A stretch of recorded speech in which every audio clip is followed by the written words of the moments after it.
All right, good evening. I would like to call this meeting to order. Would the secretary please call the roll? Anna Braun. Here. Timothy Cummings. Here. Jamie Falco. Here. Louis Figueroa. Here. Lori Herrick. Here. Li Wu Hong. Here. Wilbur Pan. Here. Marian Tangos. Here. Heather Gloss. Here, we have a quorum. Please rise to salute the flag.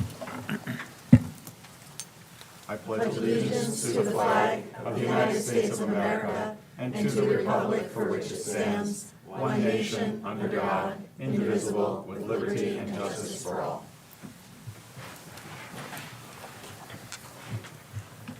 All right, good evening. It will be more fun in an hour when we have lots of little people here. All right, the New Jersey Open Public Meetings Law was enacted to ensure the right of the public to have advance notice of and to attend the meetings of public bodies at which any business affecting their interest is discussed and acted upon. In accordance with the provisions of this act, the East Brunswick Board of Education has caused notice of this meeting to be published by having the date, time, and place thereof posted at the Board of Education offices. Written notice was also provided to the Sentinel, the Newark Star Ledger, the Home News Tribune, the Alternative Press of East Brunswick, and the Municipal Clerk of East Brunswick. All Board of Education meetings, with the exception of executive session discussions, are videotaped for later broadcast. It is the policy of the Board of Education that videotaped meetings are not edited for any purpose. Individuals who speak at the board's public meetings should be aware of these videotaping rules. All right, we have a need for a closed session. Whereas the Board of Education must discuss matters which are not appropriate for discussion in a public meeting, and whereas these subjects are within the exceptions to the Open Public Meetings Act and are permitted to be discussed in closed session pursuant to NJSA 10-4-12B, and whereas the Board of Education intends to discuss matters as listed on tonight's agenda, whereas the length of the closed session is estimated to be 1 hour, after which the public meeting of the board shall reconvene and action will be taken. Can I have a motion, please? Move. Wilbur? Second. Marianne? All right, discussion? All in favor? Aye. Opposed? Abstentions? All right, we are in closed. We'll be back in 1 hour. All right, hello, we are back, and I am so happy to see my favorite kind of people in the audience. I'm looking forward to what you have to say. Oh, one more favorite people. All right, but first, you guys have to sit tight just for a second. We have the superintendent's report. Good evening, everyone. Tonight's boardroom features artwork created by our talented students from Irwin and Central Elementary Schools. The artwork will be available for viewing through December 5th. I would like to recognize the art teachers, Brooke Serbone and Angeliki Karakoglu, as well as the school principals, Joanne Shamilowitz, the principal of Irwin Elementary School, and Dr. Michael Gaskell, the principal at Central Elementary School. Chittick Elementary School successfully hosted its inaugural Math Olympics, turning the school into a hub of excitement and learning. Students engaged in high-energy math games focused on number sense, subitizing, counting, and fact fluency, earning points for their respective grades. The event was a dynamic success featuring movement, excitement, and non-stop math. A special thank you goes to the math specialists, Christy Cognata and Kelly Stalling, who worked hard to bring innovative alternative math experiences to our students. In the end, the kindergarten class claimed the gold medal. On Wednesday, October 29th, the high school hosted their inaugural Tricks and Treats, which turned out to be a great success. It was wonderful to hear about so many families enjoying the evening and our youngest bears having fun in a safe and welcoming environment. Dr. Bouchard received a number of great compliments about our high school students who served as outstanding leaders and role models throughout the event. Their enthusiasm and teamwork truly made the night special. I would like to extend a sincere gratitude to everyone who contributed to making this event possible and to our community members for their strong support in establishing this new tradition. Also, on Wednesday, October 29th, Churchill Junior High School staff hosted the first ever Families Learning Together Night, an evening designed to support our basic skills and multilingual learner families with hands-on practical ways to help their children at home. The event was made possible through a FAST grant with the East Brunswick Education Association. This event was created to bridge the gap between school and home and bring families, students, and teachers together for learning, connection, and fun. Churchill Math and Reading Specialists, ESL teacher, and school counselors led mini sessions on math games, online textbook tools, district literacy supports, and organizational tips. Thank you to the East Brunswick Public Library for joining the event to share local resources. Over the recent Teachers Convention break, the district partnered with East Brunswick Township's Construction Engineering Department to resurface and repave Warnsdorfer Elementary School's parking lots. This project highlights the continued commitment between the Board of Education and the township to execute shared services to benefit the community. The Board of Education and school community appreciates the generous financial contribution made by the mayor, township council, and township administration. The Hammersholt Upper Elementary School Counseling Department held a special event during lunch on Tuesday, November 11th. Students used the time to create inspirational posters to thank our local veterans. In addition, the staff took a group photo to collectively recognize their service. In sports, Allison Zeichner is the second all-time cross-country female runner and the first female runner since 1979 to qualify for the Meet of Champions, which will take place on Saturday, November 15th. Wow. Yep, that's it.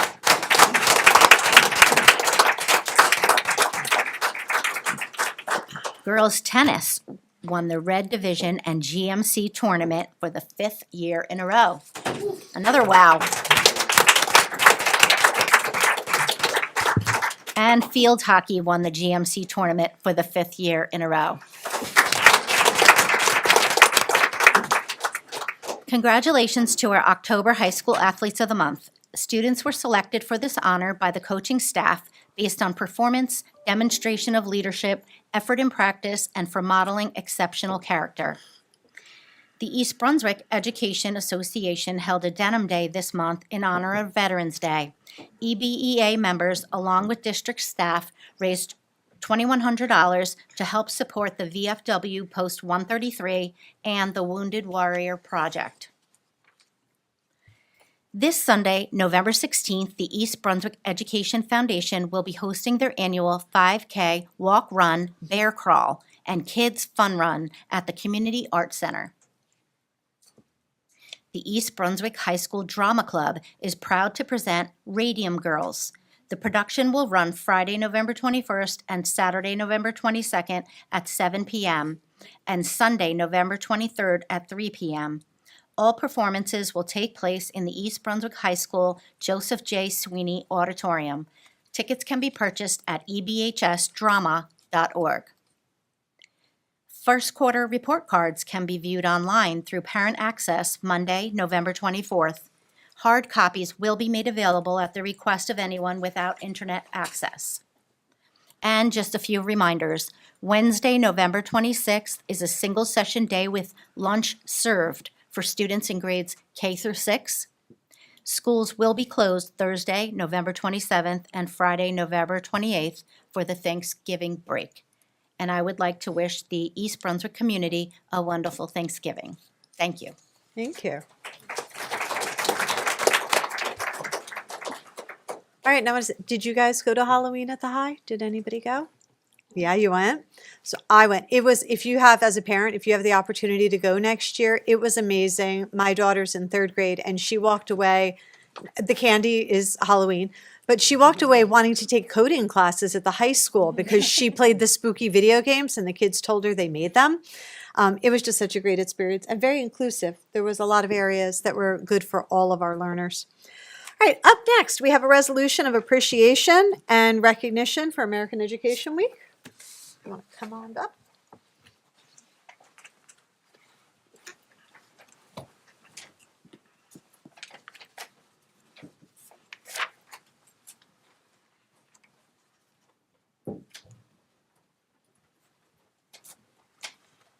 Okay, whereas the public schools are the backbone of our democracy, providing young people with the tools they need to maintain our nation's precious values of freedom, civility, and equity.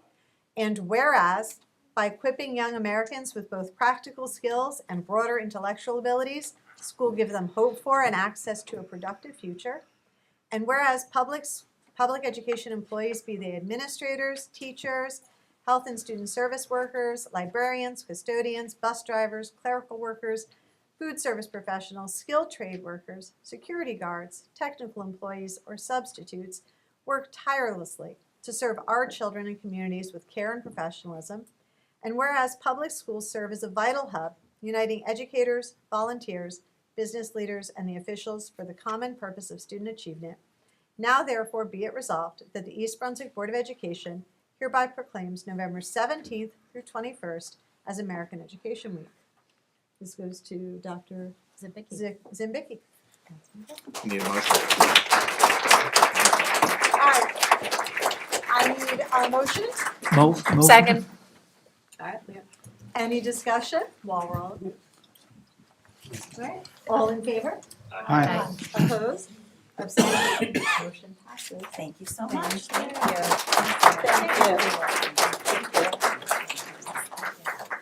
Yep. Yes, this- Thank you. Awesome. Thanks. We'll share it with everybody tomorrow. Thank you.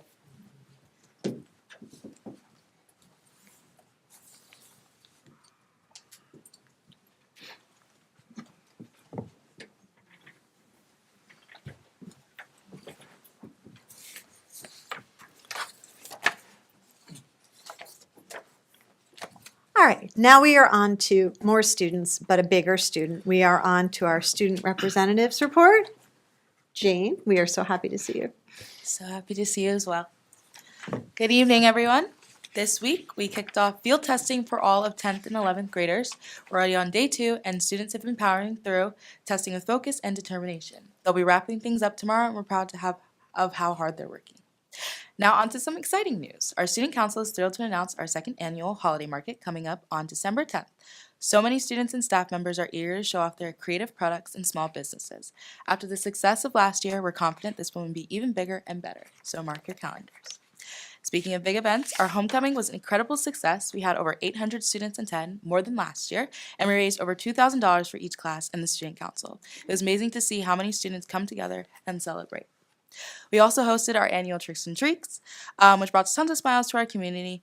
Families and kids had a blast visiting the 40 clubs that hosted the fun and festive activities. We received so much positive feedback. It was truly a team effort that made the night special.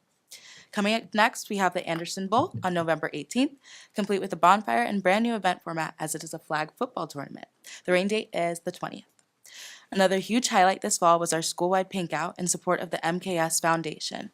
Together, we raised an incredible $8,500 plus over $2,000 from Dr. Rushore's fundraiser, totaling more than $11,000 donated. Thank you to everyone who showed your pink spirit and supported this cause. On the arts side, our drama club has been hard at work on the production of Radium Girls, which opens Friday night, November 21st. From our stage manager, Alyssa Buchwald, we've put so much work into the show, and we know it'll all pay off with amazing performance. Kaylin DeRose, one of our student council members who presented at the NJ Teachers Convention, states, I focus on how high school students are impacted by a variety of factors within and outside of the classroom and how that overwhelms many students. I discussed how teachers and administrators serve as mentors to guide students to be equipped for a dynamic world that's currently changing and how students are also future leaders. I closed out my speech with student testimonies of how teachers impacted their lives outside of academics. Such an impressive accomplishment and a great representation of our school community.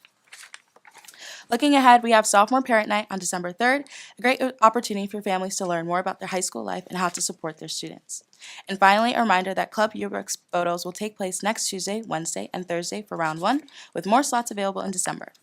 It's been an exciting few months full of school spirit, creativity, and community, and we're looking forward to keeping the momentum going through the rest of the year. Thank you. Thank you.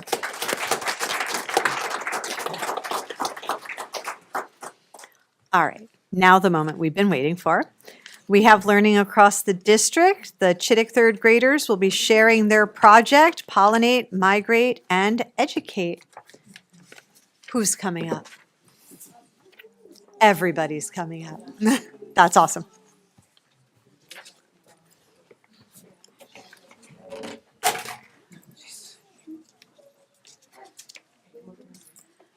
All right, we have the little box for them to stand on? Yes.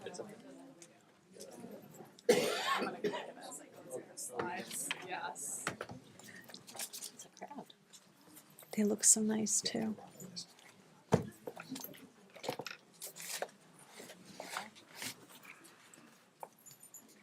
We would like to begin by thanking the East Brunswick Board of Education for giving the Murray A. Chittick third grade teachers and a few of our students the opportunity to share our symbolic monarch migration project. Our third grade presenters this evening are Abby, Lucas Mo, Adon, Gabby, Myra, Maxine, Anisha, and Lucas Z.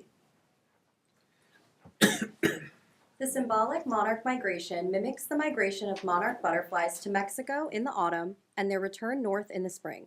Students in the USA and Canada send life-size paper butterflies in the fall. We receive different paper butterflies from the participating groups in the spring, plus a letter from a student in Mexico. Students in the US and Canada also create ambassador folders as gifts for students in Mexico. Good evening, members of the Board of Education. We are third graders from Chittick Elementary School, and we're excited to tell you about our project called Pollinate, Migrate, Educate. This project helped us learn about butterflies, pollinators, and the environment. At the beginning of the school year, we continued learning about butterflies from second grade to understand how monarch butterflies migrate all the way to Mexico every fall.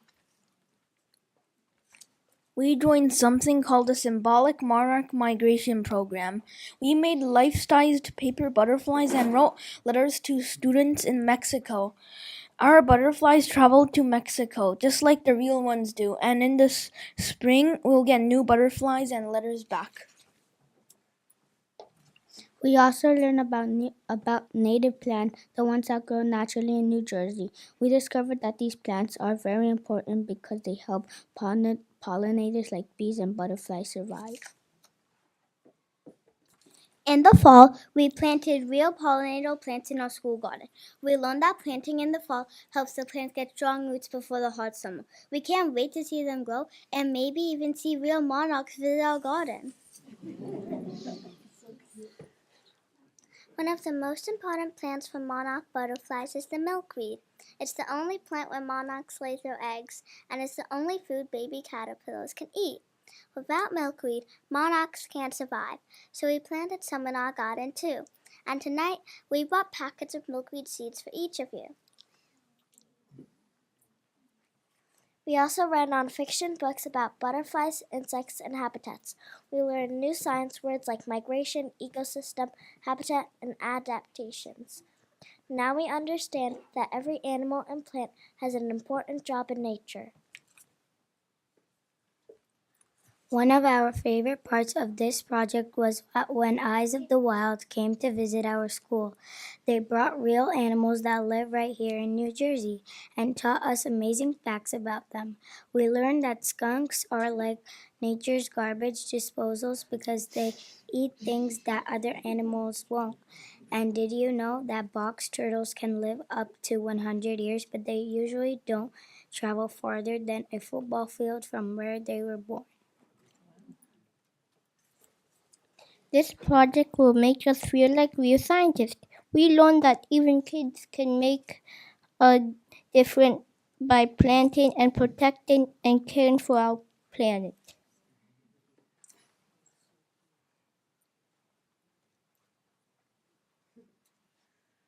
Okay, so thank you so much to the Board of Education and to the EBEF for supporting our Pollinate, Migrate, Educate project.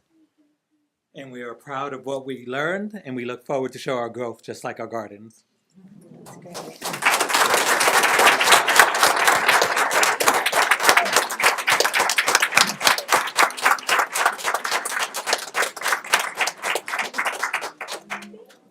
If we could gather all of our amazing presenters up front for a picture also.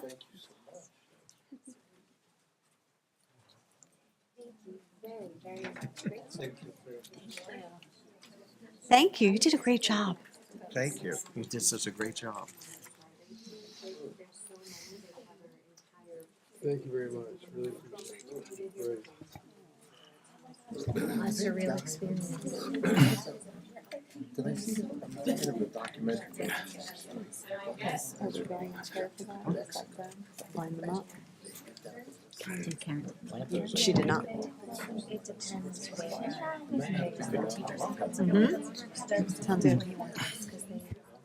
What? Jane wants to say?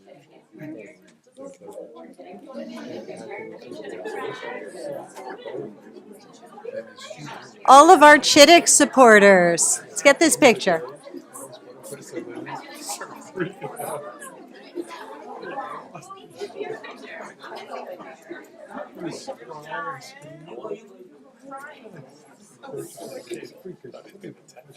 They were so great. They really were.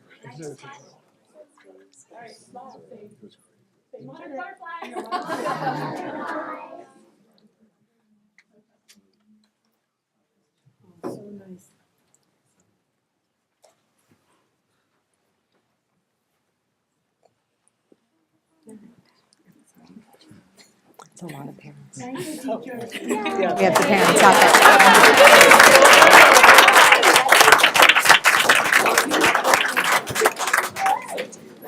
Mm-hmm.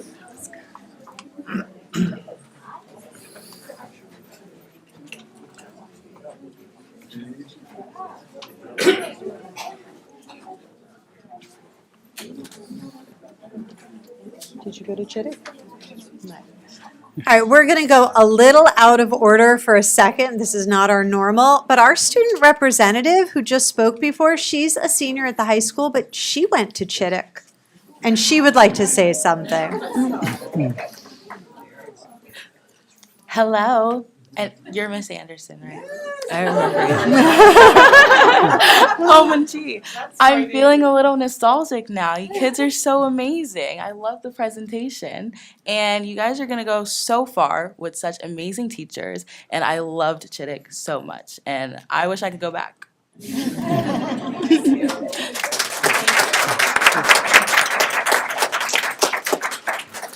All right, we want to thank all of our learners for sharing what they learned and your public speaking. Your parents must be so proud. That's really hard to do to get up there. You did an amazing job. But now I'd like to call a very brief recess because you all should go home and go to bed. It's getting late. President Watts, before we discharge these young people, can I make a comment? Okay. You guys did a very good job. You learned a lot. In order to prepare the presentation and this beautiful gift, you put a lot of effort with assistance from your teachers. Thank you very much. Can I challenge you guys with one or two questions? During the migration, how did the butterfly communicate with each other? And second question is, I know you have the answer. Let me finish my question. And second, during the migration, how could the butterfly find home instead of get lost? So now you can answer the question, or you can come back to answer my question a few years later. You don't have to do it now.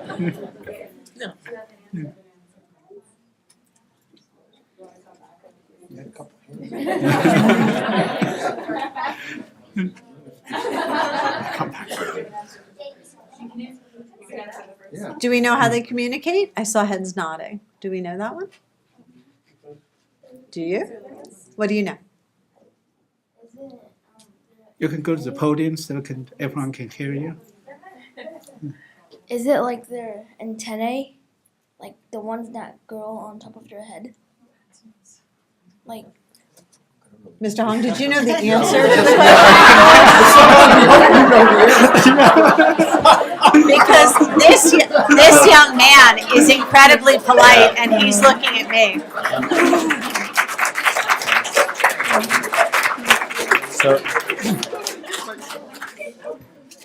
So I can attest that the antennae actually are an important part of butterfly to butterfly communication, so you got it. I'm not sure that Mr. Hong was positive about that one, but I appreciated you looking right at us. I'm an English teacher, I don't know. All right, I want to thank all of our Chittick friends. We're going to have a very brief recess so that you guys can go home, spend some time with your family, and get some sleep because you have school in the morning, all right? So a quick recess, we'll be right back.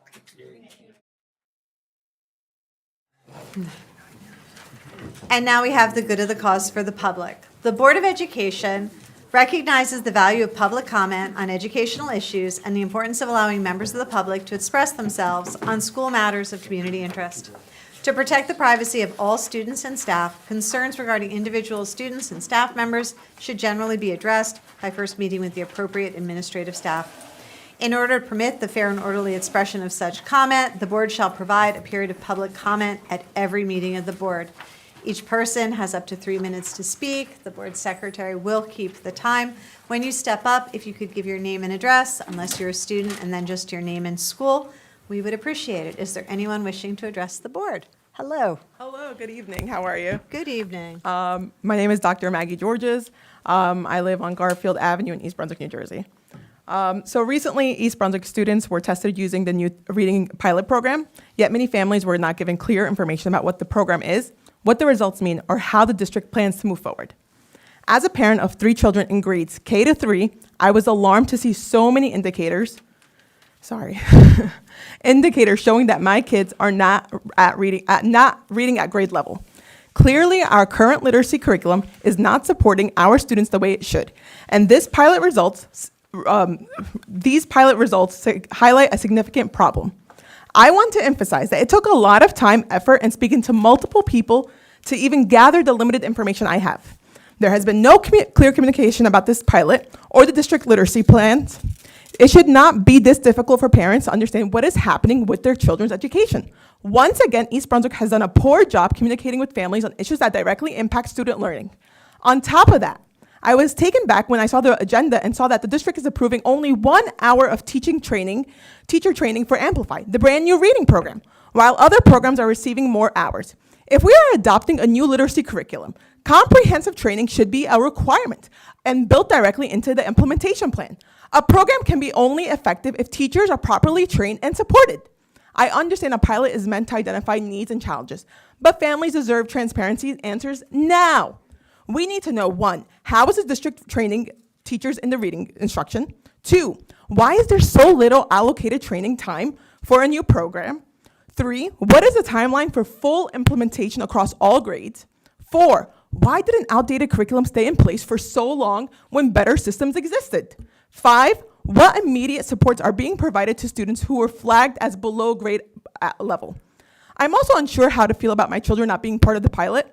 On one hand, I want them to have access to this improved curriculum as soon as possible. On the other hand, I worry that the pilot group may not have been fully supported because teachers did not receive enough training before administrating it. That is not fair to the teachers or students. As a taxpayer and a parent, I want to ensure that East Brunswick is providing the strongest, most effective curriculum possible. Families choose to live here and pay the taxes that we do because we expect a high quality of education. If our current literacy curriculum is outdated or ineffective, the district has an obligation to move quickly and responsibly towards a better research-aligned system. So when will this program be implemented for all students? And what concrete steps are being taken right now to ensure teachers are adequately trained and students receive the support they need immediately? Thank you so much for your time. Thank you, Maggie. Do you want to give your information to the ladies back there? Thank you. Hi, Michelle Bethy, Watchung Road. I'd also like to bring up something about literacy, which relates to the Matthew effect in reading. So the Matthew effect describes how the rich get richer and the poor get poorer when it comes to literacy. So students who learn to read early and well continue to grow rapidly. They read more, they build vocabulary, and access knowledge across all subjects. But students who struggle to read fall further behind, not because they lack intelligence or effort, but because they're not getting equal access to the very tool that unlocks learning, reading. This is why it's crucial for students to have access to grade level, starting in elementary school, instead of lower level text, which has been going on because of subjective reading level assessments. By the time these students reach middle school, the gap has widened dramatically. Science and social studies texts become heavy with academic language, abstract concepts, and domain-specific vocabulary. A student reading below grade level isn't just struggling to read the words, they're struggling to access the content itself. They may not be able to meaningfully engage in lessons, participate in discussions, or demonstrate their understanding of grade level ideas. When we talk about equity, this is where it matters most. Every student deserves access to grade level learning, not just exposure to simplified materials or watered down assignments.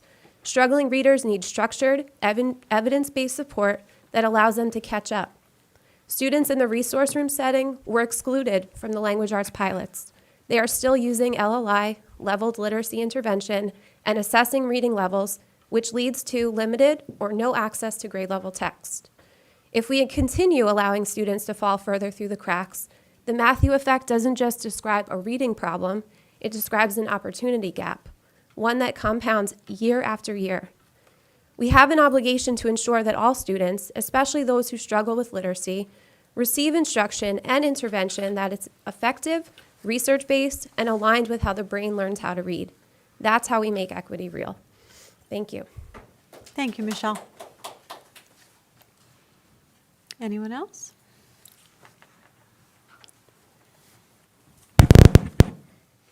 Kevin Lynn, Clearview Road, East Brunswick. Our youngest son is in a preschool education program. My wife and I sent 2 emails to the board this last month.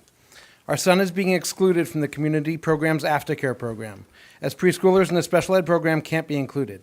They used to be, but since the district changed their afternoon dismissal time, they can't attend aftercare.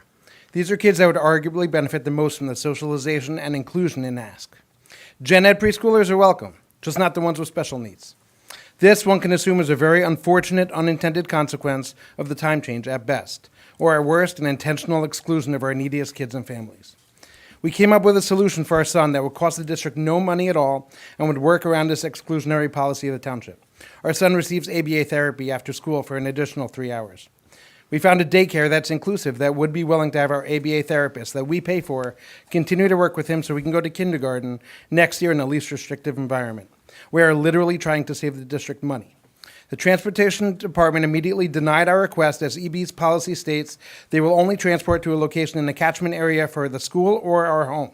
This doesn't make sense. He doesn't go to our home school. He's already bused outside our catchment area. No other center is open to working with our ABA therapist to make sure he gets therapy. Without the therapy, it's likely he'll need to go out of district to a special education school to meet his needs at the expense of the district.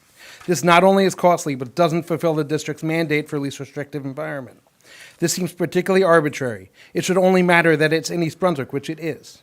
After sending the board these emails, we heard nothing. Eventually, weeks later, we receive an email from the business administrator. The response we received is what you'd expect if you ask an airline for a refund on a delayed flight. It lacked any sort of humanity or compassion.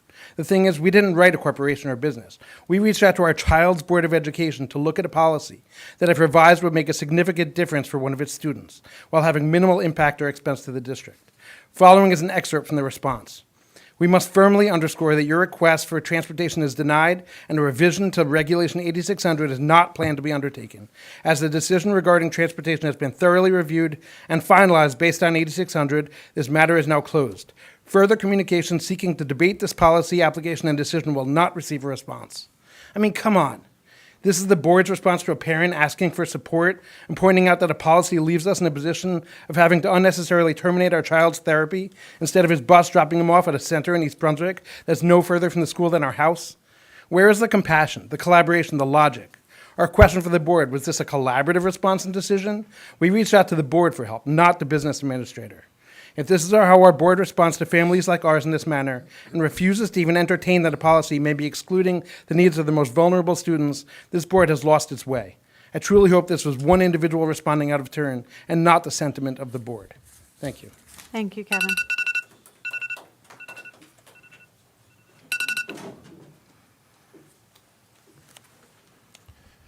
Jack Levitt, 4 Springfield Road, chairman of the East Brunswick Education Foundation. I was here at the last board meeting to invite all of you to join us at our bear crawl coming up on Sunday. Happy to say we have 635 people registered, which beats our total from last year of about 540 or something like that. And I was happy to see that there's more names from the Board of Ed on there. So thank you for heeding my cry. And We are taking walk-ins, no pun intended, on Sunday. So if you have forgotten or suddenly find yourself freed up, please join us. That's the first thing. Second, last night we had our monthly meeting and it was our big grant season. Last night we gave away $29,000 in mini grants and larger grants to more than half the schools in the district. I have to say that Chittick, we saw them here tonight, they really came with 5 or 6 grants last night. They're trying to bankrupt us or something like that. I talked to Rachel about that. But we are on track to have our biggest year of giving away grants this year, and we are thrilled about it. So just keep them coming. Also, congratulations to the board members who will be returning. Look forward to working with you in the coming 3 years. Thank you. Thanks, Jack. Anyone else? All right, I'm going to close the public portion. Moves us on to our agenda. All right, under Board of Education items 1 through 4. Can I have a motion, please? Second. Lori and, I'm sorry, I didn't hear. Is it? And Jamie. All right, discussion? Anna? Did everybody get the minutes sent to their homes? Oh my God. Because I did not. They weren't in the packet? No. Then let's do a revision. Okay. Let's do a motion for, to modify the motion to All right. exclude the minutes. Move to That's modify the motion. That's all of it, isn't it? Or no? No, No, I item think 1. it's- So All right, two, so 3, I and need 4. a motion to exclude items 2, 3, and 4. Move. Second. All right, Wilbur, Lori, all in favor? Aye. Abstention, or sorry, opposed? Abstentions? All right, motion carries. Can I have a motion for item 1? We already have. Oh, we already have, So that- I'm so sorry. So that's on the table All right, still. now discussion. Thank you, Anna. Item 1. All right, this is a Roll call. roll call vote? Yes. Wait. Oh, wait, I'm wait. sorry. It's okay. So I was looking at policy 1320. Is that something we want to hold off on until the new superintendent is on board? Because this is something that will be affecting one of her staff members. So is that something we want to move forward on? I don't know. I believe Dr. Mammon is already aware. Oh, okay, because, since she's not officially our employee, I wasn't sure Yeah. what the protocols were. Any other discussions?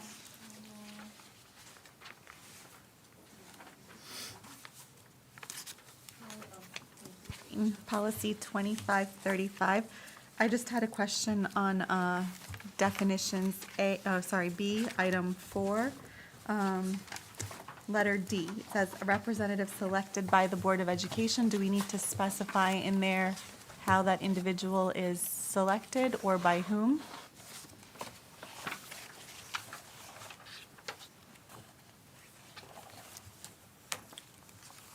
What was that policy? again? 2535, the library material.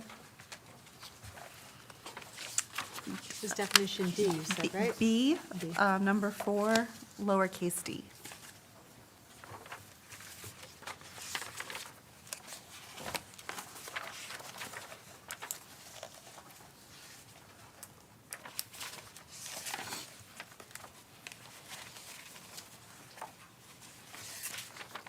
That's in the regulation. Is that correct? The policy doesn't have that. Yeah, sorry. That's okay. It says it's policy and regulation, so it's Yeah, really. they're Oh, bunched here, I'm together. sorry. Down the bottom, it says Oh, regulation. so upon receipt of the request for removal forms, review committee consisting of. 4D. Okay. Oh, I'm sorry. So the question again? Do we Does this need to specify how the board designee, it says a representative selected by the Board of Education? Do we need to specify how that happens? Because, So you, under your board bylaws, the president appoints the committee members, and so that would be a president designation. Right. Okay, so So this is one where the president will select who would be the representative under this, the Library Act, to serve as the board's representative of this committee to make that review. Okay, so that's something. Yeah, we but need to you already do. have that, in your bylaws, Yeah. that is that's one of the enumerated powers of the president, and in the absence of the president, the vice president would select that person. Okay, thank you. Yep. Anything else? All right, this is a roll call vote. Yes. Anna Braun. Yes. Timothy Cummings. Yes. Jamie Falco. Yes. Louis Figueroa. Yes. Lori Herrick. Yes. Lee Woo Hong. Yes. Wilbur Pan. Yes. Mary Ann Taniers. Yes. Heather Gloss. Yes, motion carries. All right, moving on to curriculum instruction, items 1 through 5. Can I have a motion, please? So moved. Second. Lori, Jamie? All right, discussion? Lori and Jamie. Marion? Yeah, so I see for the Amplify, it is 1 hour that we're approving, but do we have a list of how many total hours our staff is going to receive? This is for the reading screener. This is not the reading program, the pilot program. Okay. So for the reading screener, the teachers did have training, and this is training them in the progress monitoring feature of the program, and this is for teachers who are working with students who are below grade level. So this would be our reading specialists and our special education teachers, so that they can learn this one feature in the program. Okay, how many have they received so far? All of the staff, I don't know off the top of my head, but I can get that information for you. Okay, so this is separate from the This pilot is separate. itself? Yes, this is not anything to do with the pilot. Okay, all right.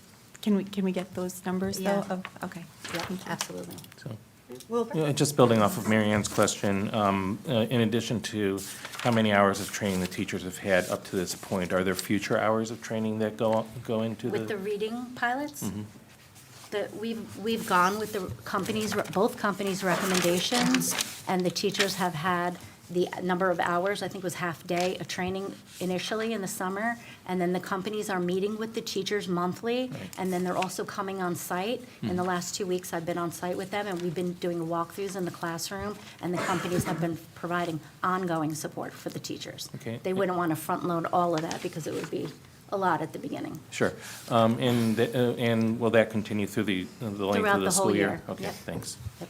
And if we do choose to implement a program, then there would be extensive training. Lori?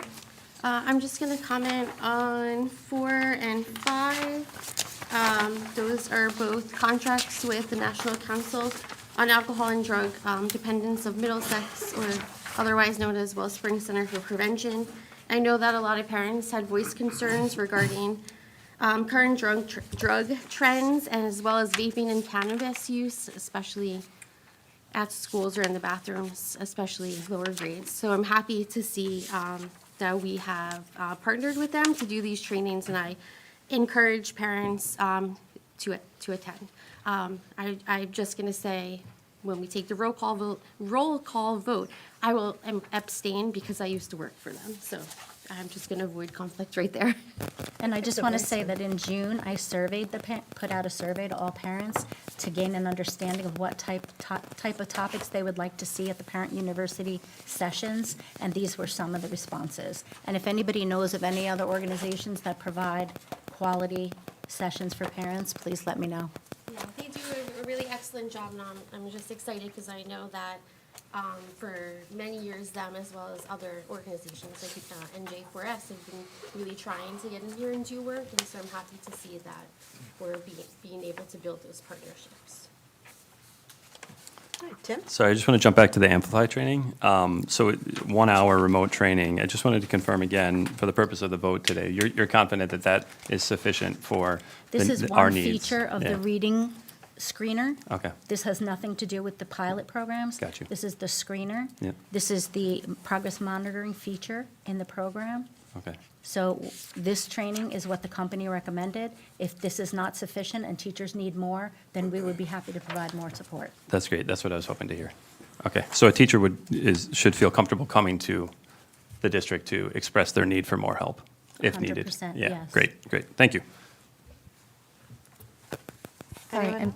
and Go ahead. just to piggyback off of Tim's question,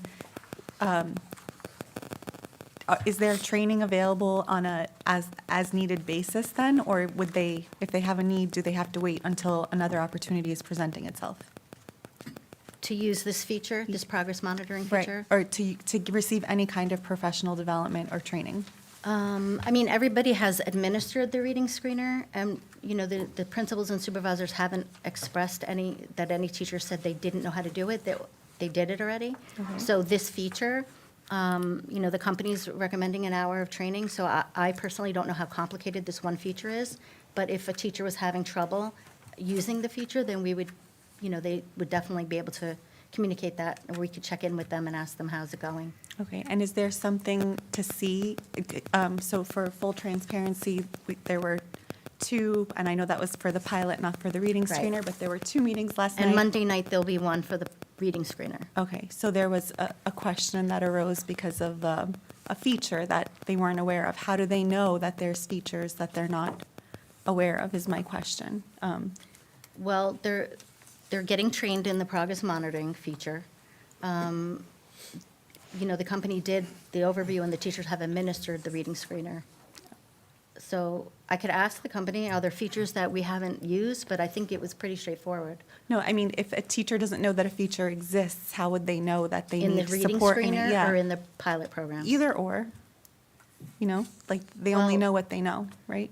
I guess so. The company is having monthly meetings, check-in meetings with the teachers, so they're reviewing everything with them. And when they're here on site, they're in the classrooms. You know, we spent the whole day. So, I mean, we could assume that somebody doesn't know something, but I haven't heard that for a fact, except that feature that you pointed out last night. Okay. And we're going to dive into that with Laura. Okay, all right, thank you. Anyone else on curriculum and instruction? All right, this is a voice vote, so I don't know, Lori, how you do your abstention there. Wish you could just say it. Before we start, what are you abstaining on? 4 and 5. Thank you. All right, beyond that, all in favor? Aye. Opposed? Abstention? Motion carries with Lori's abstention noted. All right, taking us to business and support operations, items 1 through 16. Can I have a motion, please? Move. All right, Second. Wilbur and Jamie. All right, discussion? Lori? Okay, let's do.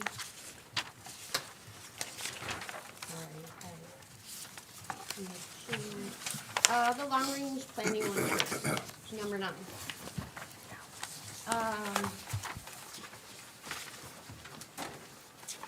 So maybe just a little background or thought about Sure.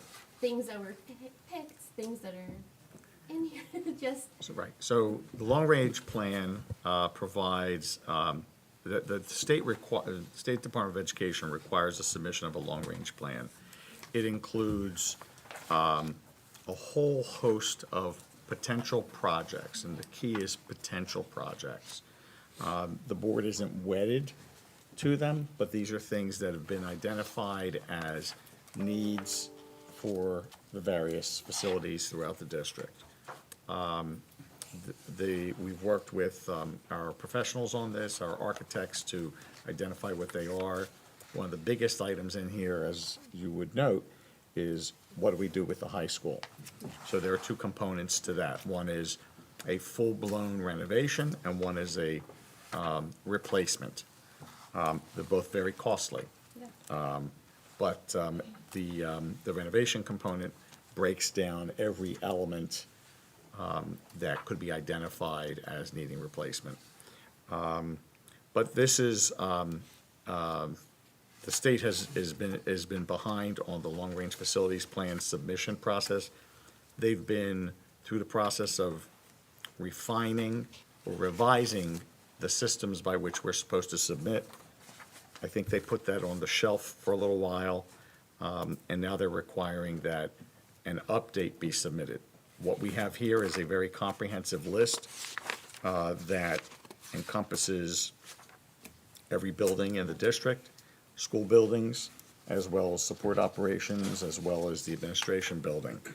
But as I said, it is not there's no obligation, but it's what's the potential scope of what would be included here.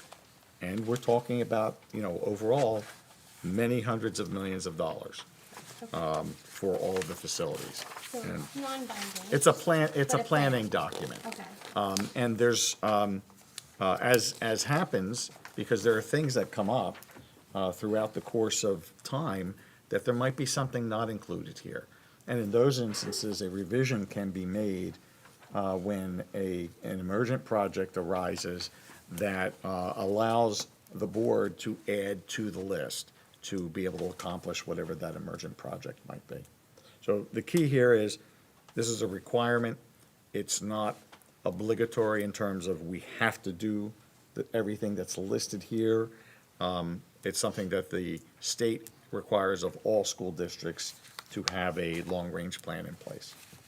Hope thank that you. makes sense. Yes, my next is number 14. Can we ask a couple more questions on that? Yeah.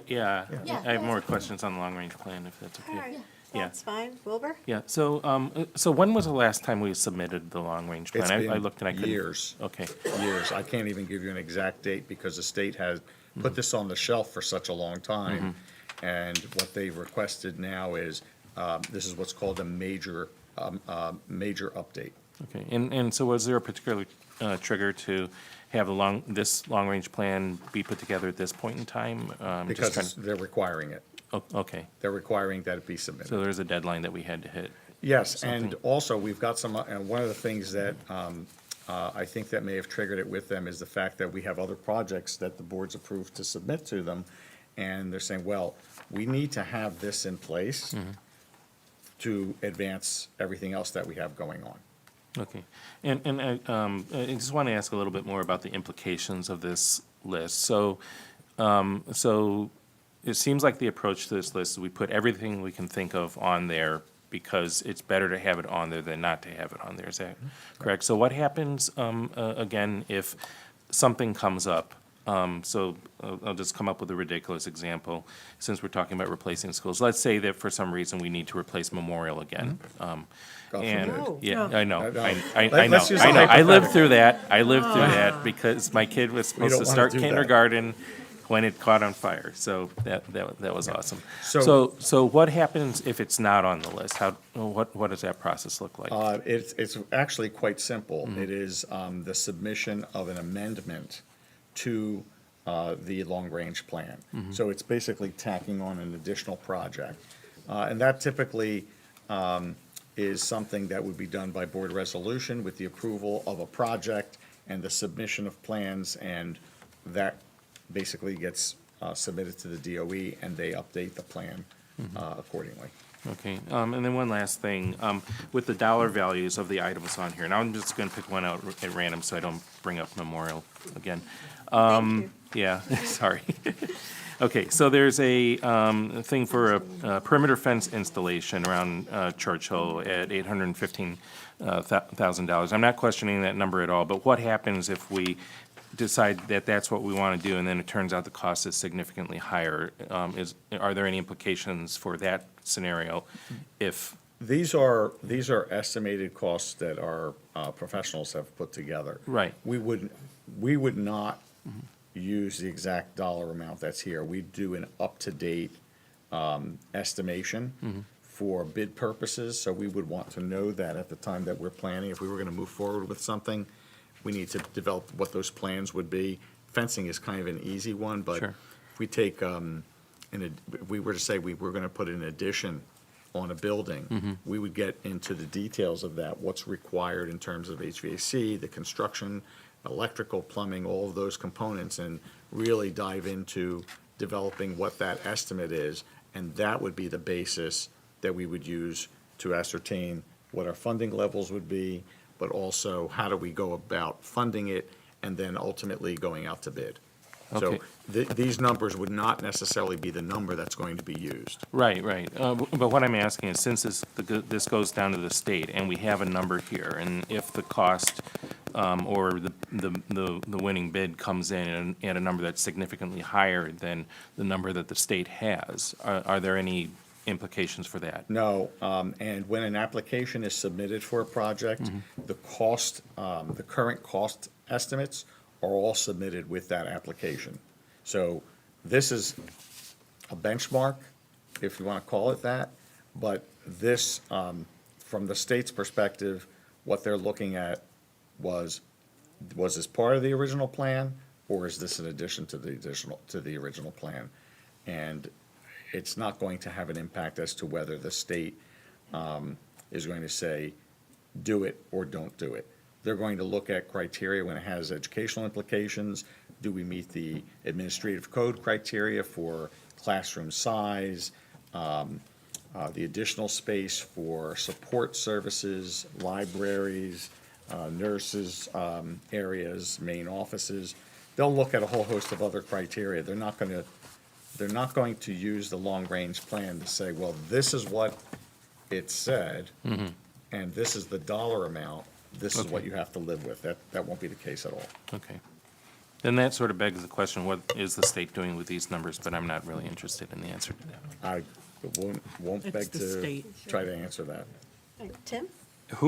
Thank you. Who makes the list? Where did this list come from? That was done administratively. Okay. And looking at what our needs are in each of the facilities, things that we know need to be done. Got you. The one thing that jumped out at me immediately was the parking lot curbing, sidewalks, milling, repaving. That's actually a number of schools. We know that needs to be done in various facilities, so that's an easy one. So basically, doing a walkthrough and just kind of really diving into each building and trying to come up with a comprehensive list of what are the things that need to be done. And then ultimately, when it comes time, prioritizing. What are the things that rise to the top over others? So Yeah, that was my next question. There wasn't a column on here for priority. it's not a prioritization. Yeah, I got you. And so are principals or other members of each school community involved in making this, or do they have an opportunity to at least weigh in and offer feedback? Well, these are a lot of projects that we've also have discussed historically, even Yeah. with principals. Yeah, some of these probably been sitting Just around for for a while. example, a couple of the projects that were recently advanced were the multipurpose room and kitchen renovations at Chittick and Frost. Those are projects that we've sat down with principals to go over to see, what the scope would be. They're going to be full-blown renovations in those areas, similar to what we did at, I'm sorry, did I say Chittick? You did. I'm sorry, I didn't mean Chittick. We're having a very Chittick night. No, Frost and Warnsdorfer. Chittick and Irwin were previously done with complete renovations. But we sat with the principals, and we typically do with anything that's a major item. That's what we Okay, do, is cool. go through that. No, that's great. And then it looks like, is there a minimum balance or threshold that constitutes like making it onto this list? Or is it just sort of, these are all needs-based plant issues? I wouldn't say that there's a minimum threshold. Yeah, okay. Yeah. All right. There I see- wouldn't be repairs. I got you. A repair I got would you. not go on this list. Yeah, I think the smallest number I found was 45,000, but then like it jumps to 250,000. Yeah, you're talking, many of shed. these are, Yeah. well in the millions. Right, yeah. Okay, cool. Thank you. You're welcome. Anyone else? Are we going to stick with this one, or do we want to come? I think you have a question on Okay, this. still with this one, okay.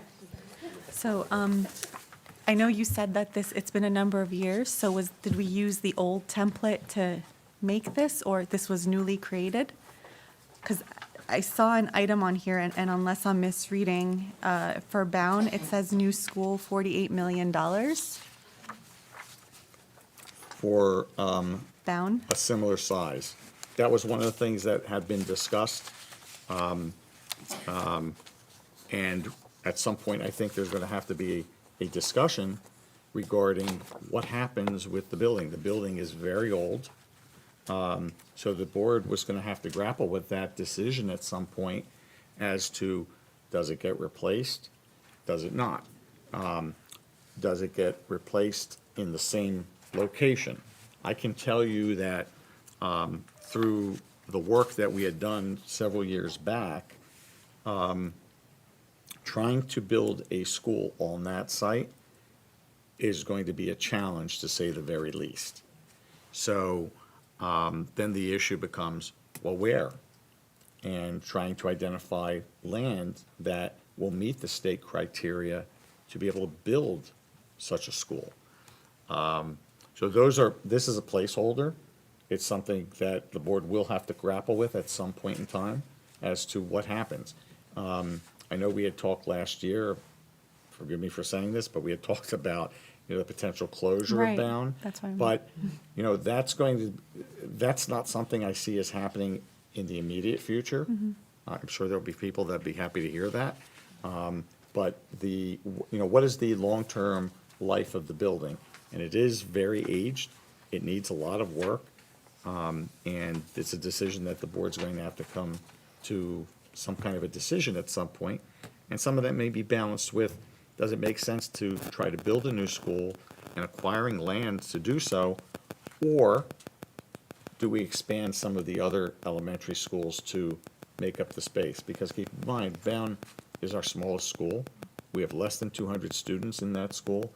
Our other elementary schools are in the 400 student range, so, and more.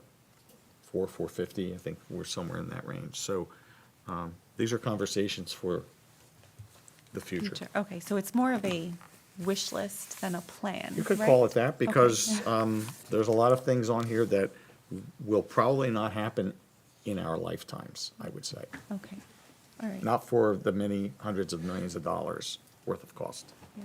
All right. Thank you. You're welcome. Lori, we back to you? Okay, so thank you. 14.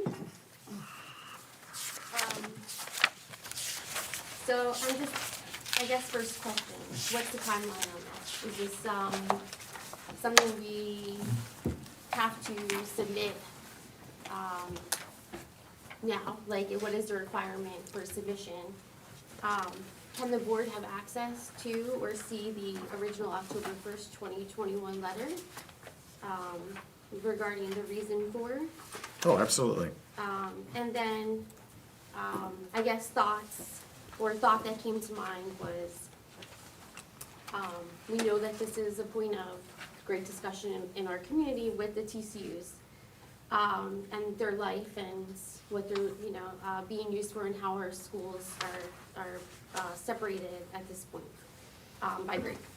And so I guess like one of the things I was thinking or a thought was that, is this something that we wait for Dr. Mammon to come and sit up here and join this discussion maybe at our December meeting? Because I think having a discussion about the outlook, I mean, I know this is 1 year temporary for the renewal So application. let me address that. So, and for members of the public, the discussion topic is the renewal application for temporary classroom units. And this specifically is regarding the TCUs at Churchill. From the first year, a renewal application had to be submitted to the Department of Education. It's a requirement under the administrative code. Typically, temporary classroom units, the Department of Education says 5 years, you have a plan. The Department of Education is not going to say, you have to remove these facilities. First of all, the facilities are exceptional. I mean, they're really wonderful facilities. They're better than some of the high school classrooms, if you will. So I think that's an important point. So, a lot of and I've seen some of the commentary regarding these facilities. The commentary is wrong. It's just wrong. So I do think that the big conversation, it definitely is going to happen when Dr. Mammon comes on board, because that's going to be an important point of what's the look ahead. But for the time being, let me just finish, please. These facilities remain, and I want to address something with regard to changing grade configuration. I'm going to say this very clearly. There is no room at the elementary schools to move 5th grade back to the elementary schools, not in the way they are now. You would need additions on the buildings. There is no room. We can have a debate about that another time, but there is no room to be able to sustain 5th grade across the board. I know we hired redistrict, and I'm trying to stay on topic here, as for this agenda item, but I know that we hired somebody to look at our redistricting plan.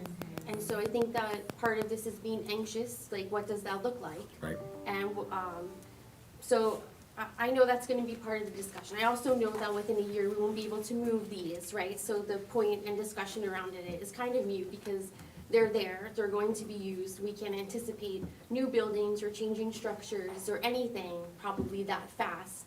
And we need to at least renew our application again for another year. But I just think, and maybe we okay this today, but I just think we have to give reassurance to people that like this is a discussion that's at the forefront of everybody's up here's minds, right? Like this is a level of concern for people. The cost, the efficiency, and I'm not gonna disagree with you about this space and. Well, understand that these were purchased outright. There are no payments on that facility. Yeah, I also think that's an area of confusion for people that are not sure about that, so I'm happy that Yeah, you're able to clarify. that was paid off at the time that they were installed.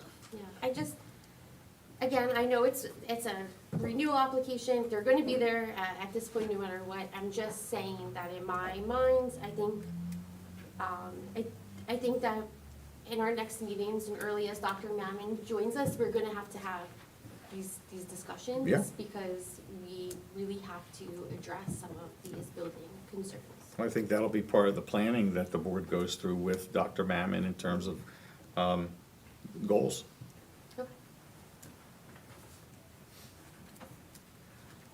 Also on this subject, when I was at the NJSBA conference, I did speak to somebody from Modular Ease, which is the company that we purchased these from. And what was explained to me, and you can correct me if I'm wrong, Bernie, but what was explained to me is after the 5th year that they're used, the company comes in, does whatever they do, all kinds of checks and fixes up everything, and then they're kind of renewed so that they can continue to be used. So it's not like the state is gonna say, oh, 5 years, demolish them.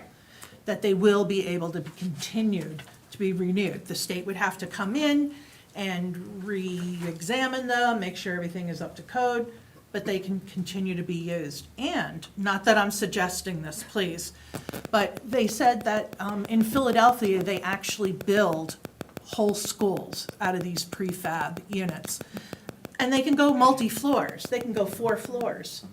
So There's a but lot of I'm not modular suggesting that. construction out Yes. there. Yes. I don't know how the community would like to have an prefab. entire, No. new school as a modular, No. but, and I don't know what the DOE's stance would be on something like that either. They seem homes Yeah. are done modularly. Yeah.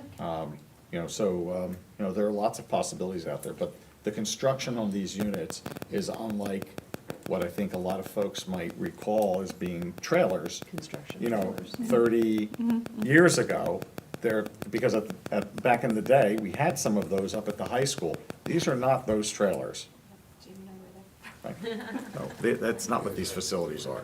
If you remember, when we did, when we were putting out, we had a video from the company that was building the TCUs, and it was posted showing like how they were put together.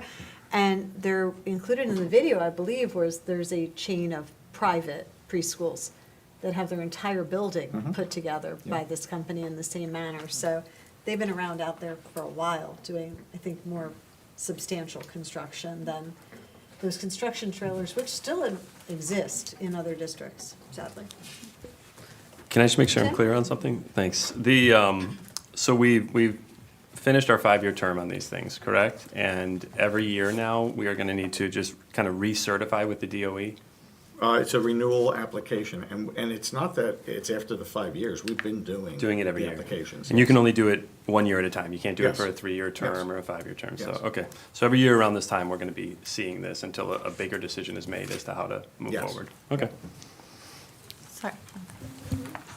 May I just ask a question on that? So what I'm getting at, I guess what I'm hearing is that the state will come in and review what we have there and make modifications or suggest or recommend modifications? For the TCUs? For the TCUs. No, the state won't come in. So they just want to make sure that they're still standing right? The state comes in during the monitoring process. Okay. Which we recently had gone through, and they do walkthroughs of various facilities against an inspection list. Okay. TCUs would be one of them. But one of the things that we do is we have to, with regard to our facilities overall, in fact, this is the time of year that it'd be occurring, we have to do inspections of all of our facilities. Principals have to sign off on the inspections. There are many criteria that have to be met. There are criteria that are called 100% criteria, where if any one of those is not met, that's a failure on that building. Then there are 80% criteria where a whole host of items that you have to have met at least 80% of all the items on that list. It ranges from something as simple as the boiler license being posted, to asbestos plans, to our extension cords being used, do the lavatories function. It covers all kinds of things, fire code, building code, very important process to ensure that our buildings are safe, But that is an internal process? that we have to then send to Sent to the state. But what you're saying, if I'm hearing you right, the TCUs, the state will come in and okay, No, so we do that it's process as so the well. same process. It includes the TCUs. Would be included. Okay, Yes. so, because I was concerned the way it was presented, that there would be additional costs No. that we would have No, on that top was of something this. that Dr. Braun mentioned in a conversation she had with a vendor. But I think that's going to apply with a leased facility. We Versus don't have a purchased. leased facility, we Okay. own the facility. That's what my question. Okay. But I will add that our facilities management team has done an exceptional job with our facilities to ensure that they are, any of the issues that might exist are addressed. Okay. And that includes the TCUs. Thank you. Yep, you're welcome. Marianne? So this is for 2025-2026 school year. So should we decide to do anything else with these TCUs, let's say for the fall, there's nothing to stop us. It's not like this is set in stone. It's just an approval for this current school year, but The board can do anything with regard to facilities that the DOE would then have to approve. So anything that is done with facilities, the DOE has to approve. okay. So this is for this current school year? Current That year. we're already in? Yes, Okay. yes. All right, anything else on 1 to 16 for business and support ops? Wilbur? Couple quick things. Item 1 for the kitchen equipment maintenance, repairs, installation contract. Do we have a timeline as to how long that's going to take to finally nail down a bid, given that the one bid that was submitted had the fatal error, which is an awesome term, by the way? Yeah, well, and that is the technical term. Yeah. The legal term for it, it's a fatal error. Yeah. So once the board approves the rejection of the bid, we'll immediately get a bid advertised and issued. So I would say within a week's time, that would be done. Okay, thanks. And then the turnaround time, of course. I'm going to say, based on the timing right now, I don't know that we'd have an opening for the 4th. Are you thinking the 4th? Probably January. We went out to bid because the co-op bid through Ed Services Commission expired. and they had a delay. So we have this fatal error. We're hoping that the Ed Services Commission awards one. If not, there's other co-op options. And just rest assured, the equipment's still being repaired under quotes instead of a bid. So everything's handled. It's just taking a little bit, we have a little gap, but. So we're going to utilize potentially a co-op rather than going out to bid again? Okay. So we're exploring all options, whatever the most cost-effective process is. Okay, great. Yeah, that answers my other question on that one. Let's see, for item 7, the Protect Group repair for the jam pack, the rigging system at the jam pack. Let's see, how old is the current system, and how long has it been since a repair like this needed to be done? 16 years. That's, the building's 16 years old, and I think it's been. This is the It's most the first time. comprehensive replacement of the rigging system. We've had minor repairs throughout the years, but this is a comprehensive plan to bring it back up to where it needs to be. Okay, great. That sounds reasonable then. So then, the last one, item 15, we're moving from 3 child psychiatrists and 1 social worker to 2 child psychiatrists and 2 social workers. And just want to check that the caseload seems reasonable for that makeup. This was the recommendation of the Director of Special Education, and she does feel that it would balance the teams, 2 per each discipline, and better meet the current needs of the students in the building. Okay, and, I mean, I've worked with a ton of social workers, and wonderful is the least best term that I've, they do terrific things, but I just wanted to check on that. And then the other thing, fiscal impact of this change? Do we know that yet? No. It's not going to hit the budget. It'll balance. Okay. It'll balance or possibly even be a lesser cost. Yeah. Okay, great, thanks. You're welcome. Okay. Leroy? Yes. So the easy one for item 12, for the joint transportation agreement, who is going to pay the insurance for this transportation?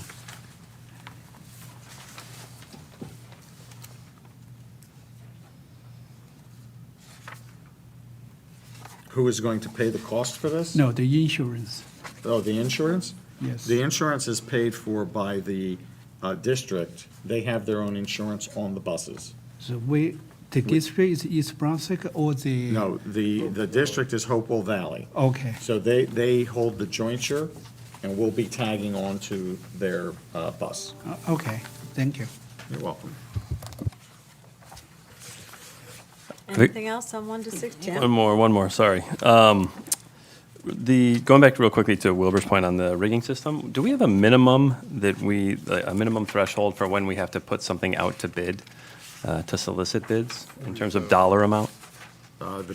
Yes, it's established by law, and it's more than that. It's only 40? It's about I think it's about $50,000. It's in that range, yes. So in this case, did we do that? It's 119. What item number is that, Tim? I'm Sorry, that's 7. Yeah, it's $119,000. That would require a bid. We're using a national co-op, that's why. Right, that's what this We is. had to advertise, and you have to board approve it before we can issue a purchase order. We are a member of about over 30 co-ops, I think. Got you. Throughout so we're always shopping for the best value, the cheapest, most effective. I hear that, yeah. And one of the things that, just to note for the board, you'll see in resolutions that, such as in this one, it specifies the contract that it's being purchased under, or the work is going to be performed under. In this case, it's the KPN contract, and we have to specify what that contract is, what co-op contract that is. Gotcha. But yes, we have to do this by resolution each time. Thank you. And just to piggyback on what Tim is talking about here, I worked that rigging system. I was there when it was installed, and I worked the system. And this is not something you want to mess around with. This is a severe safety issue, because those battens, super dangerous if something goes wrong. And, I mean, they were squeaking like crazy when I was still working there. So I'm glad to see that they're being updated. All right, is that it? And I will say, it's probably advantageous to the district that they're getting such heavy use, because the JM Pack is a lot of revenue for the district as well on the weekends. All right, this is a roll call vote on business and support operations. Anna Braun, Yes. Timothy Cummings. Yes. Jamie Falco. Yes. Louis Figueroa. Yes. Lori Herrick. Yes. Lee Woo Hong. Yes. Wilbur Pan. Yes. Marianne Tanyos. Yes. Heather Gloss. Yes, motion carries. All right, I need a motion for human resources, item 1. Move. All right, Wilbur? Lori? Discussion? All right, this is a roll call vote. Anna Braun. Yes. Timothy Cummings. Yes. Jamie Falco. Yes. Louis Figueroa. Yes. Lori Herrick. Yes. Lee Woo Hong. Yes. Wilbur Pan. Yes. Marianne Tanyos. Yes. Heather Gloss. Yes, motion carries. Can I have a motion for special education and student services, items 1 through 3, please? Wilbur and Jamie, thank you. All right, discussion? Yeah. Marianne? So, just because I'm not familiar with this, I see that there's 2 students where it says they are going to benefit for out-of-district placements from a therapeutic, more structured learning environment that will meet students' social, emotional, and academic needs. Maybe it's the way it's worded, but isn't that something we should be providing all of our students here?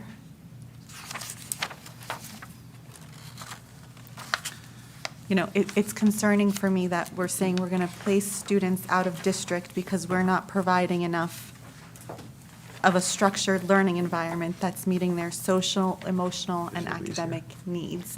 No, she's not. I mean, I can just tell you, generally, so under the law,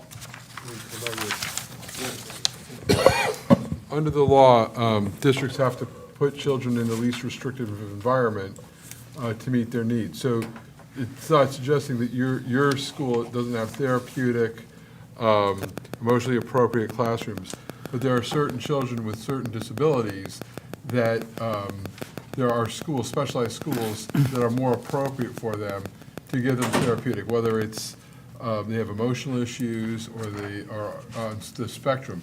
So these are out-of-district placements at specialized schools. I think it's a more structured learning environment to meet that specific student's needs, and these specialized out-of-district placements specialize in that. It would be cost prohibitive for the district. We don't have the resources to have a classroom to meet every child's needs. You try to meet the maximum amount you can, because this is very expensive. It's much better to, if you can educate the kid in district, it's much better, but there are certain children with certain disabilities that there are specialized schools that they're sent to. That's why it's done, and that's really more of a term of art in the law in the special education context. To meet that kid's, it's the individual children's therapeutic needs in a structured environment. Okay, I guess it was just more clear for other students, Yeah. like it's more clearly worded, and here it just That's sounds just, I'm very. just saying, yeah, generally that's,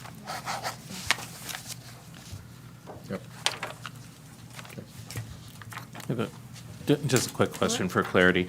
What does CMO stand for for the second student? The student was placed out of district by their CMO. Case manager. Okay. I know CMO is a completely different thing, that's why. Be their child study team case manager, I believe. Yes? We don't have anybody out there. Okay. I had one more question. sorry. Sure. Under item 3, the monthly school reports. So,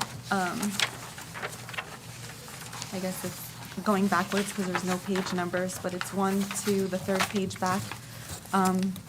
Specific infraction is cell phone possession.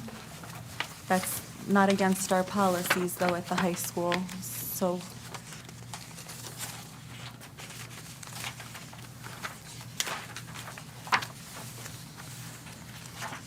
Which page again? I'm Going sorry. backwards, because there's no Oh, page number. backwards? Oh, Going third from the backwards, end? 3rd page back.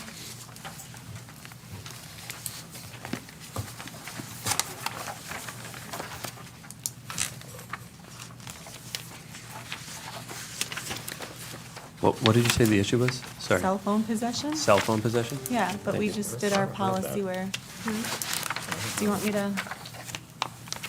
You want This is the third, 1, 2, 3. No, that's, BPV. oh, here we go. Cell phone possession. It could have been in class. All right, I mean, It might have been a cell phone possession in class. I mean, But the possession is okay, because that was in our policy. It was, Yeah. if they're, I just want to make sure that, everyone is aware of our policies in all of our schools. I would, I'm assuming, I'm just assuming, but I'm assuming that was, the student had the cell phone out and was using it in class, which would violate. But you're right, the wording on the Yeah. infraction is confusing. Yep. Yeah. Right. Someone's going to check that, I guess? Yeah, that would go to Dr. Bouchard, right? Because that came from him? that came from him. Yeah. Send this nice one. Thanks. There's nothing else. All right, sorry, I was making a note of that. It's slowing me down. All right, this is a roll call vote on special education and student services 1 through 3. Anna Braun, Yes. Timothy Cummings, Yes. Jamie Falco, Yes. Louis Figueroa. Yes. Lori Herrick. Yes. Lee Woo-hong, Yes. Wilbur Pan. Yes. Marianne Tangos. Yes. Heather Gloss. Yes, motion carries. All right, we are to committee reports, informational items, and for the good of the cause for the board. Wilbur, I guess we'll just work our way around. Sure. So the CPAG Resource Fair was yesterday at the high school. Lori and I had the pleasure of attending that. It was a fantastic event, and I'm actually quite astonished that it's only their second year doing this, if I remember correctly. Last year's event, I remember, was really good. This year's, they had probably, I'm guessing, at least 35 to 40% more vendors.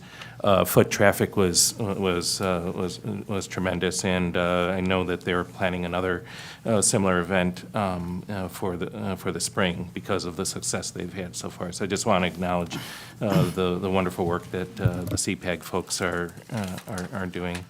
Let's see. I'd like to thank Heather for the update on what's been happening with the transition, and that we have a retreat planned and that there's an agenda in place. I was just wondering if we could have that sent out to us as soon as possible, since it exists.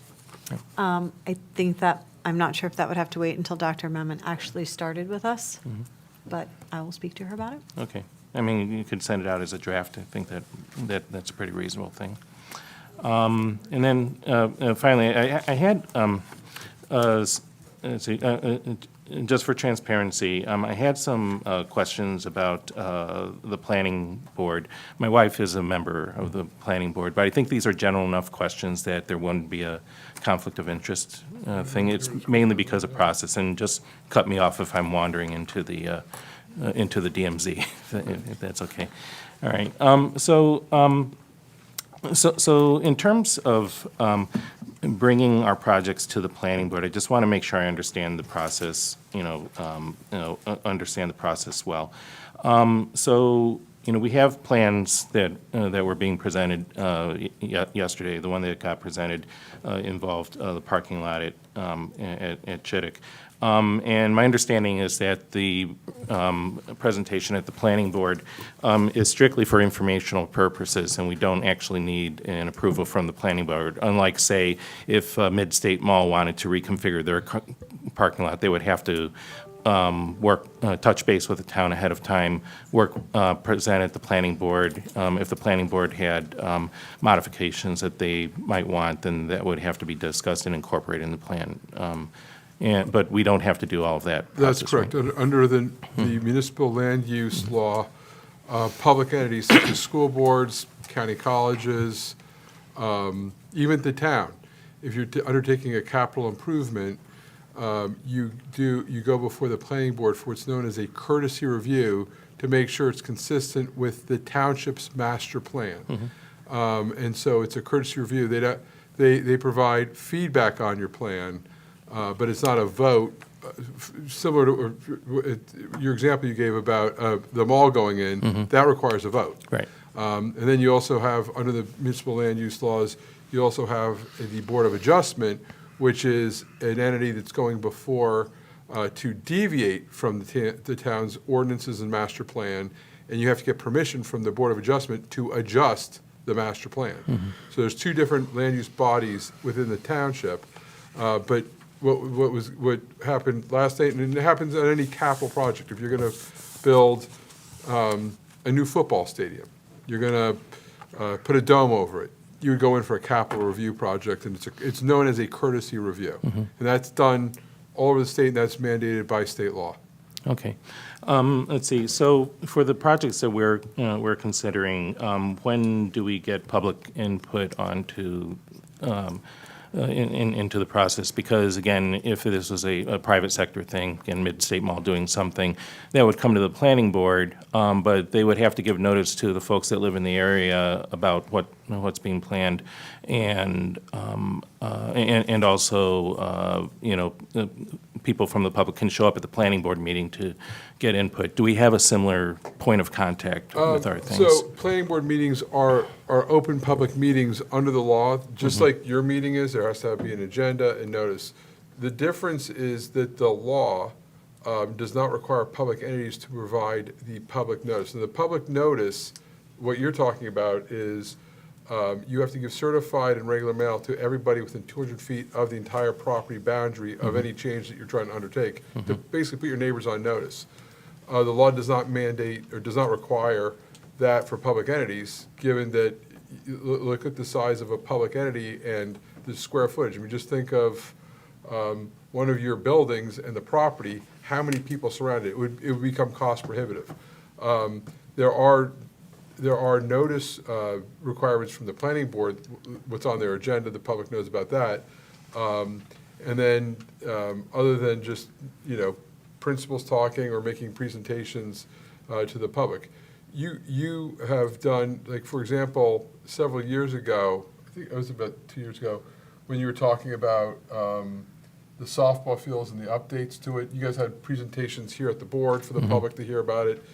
That, once you made those presentations here and discussed it here at the board and voted on it, then it goes a couple steps. It first has to go to the DOE, because you have to get Department of Education facility approval. Then it goes to the planning board. So there's lots of notice to the public when a body like yourself is undertaking any type of capital improvement. But in terms of, the law does not require that, and because it's the taxpayers, when you're sending out certified mail to hundreds of people, I can tell you, representing and I don't, my law firm does, when you represent a private developer and you're sending out hundreds of things, it's an expensive undertaking. That's why they don't. And the improvement, most of the improvements that you're making are improvements, just remember, for public purpose. So a town doesn't need permission of its planning board or zoning board to do things if it's improving a park or it's putting lighting up on a field, because it's a public purpose, and the entire public body of East Brunswick will enjoy that capital improvement. And that's the whole purpose behind it, is to try to, you're using taxpayers' money, you've been elected, and you have these different bodies looking at it to make sure that what is being expended on behalf of the taxpayers is to the benefit of the taxpayers, making things safer, better, newer, et cetera. Okay. So in terms of the input that the planning board did provide, for the Chittick project, I know we're not under any obligation to incorporate those things, but do we have a sense as to, would any of those items be taken under consideration, or is that? Well, I can tell you that generally what happens is, without getting into the specifics of this course.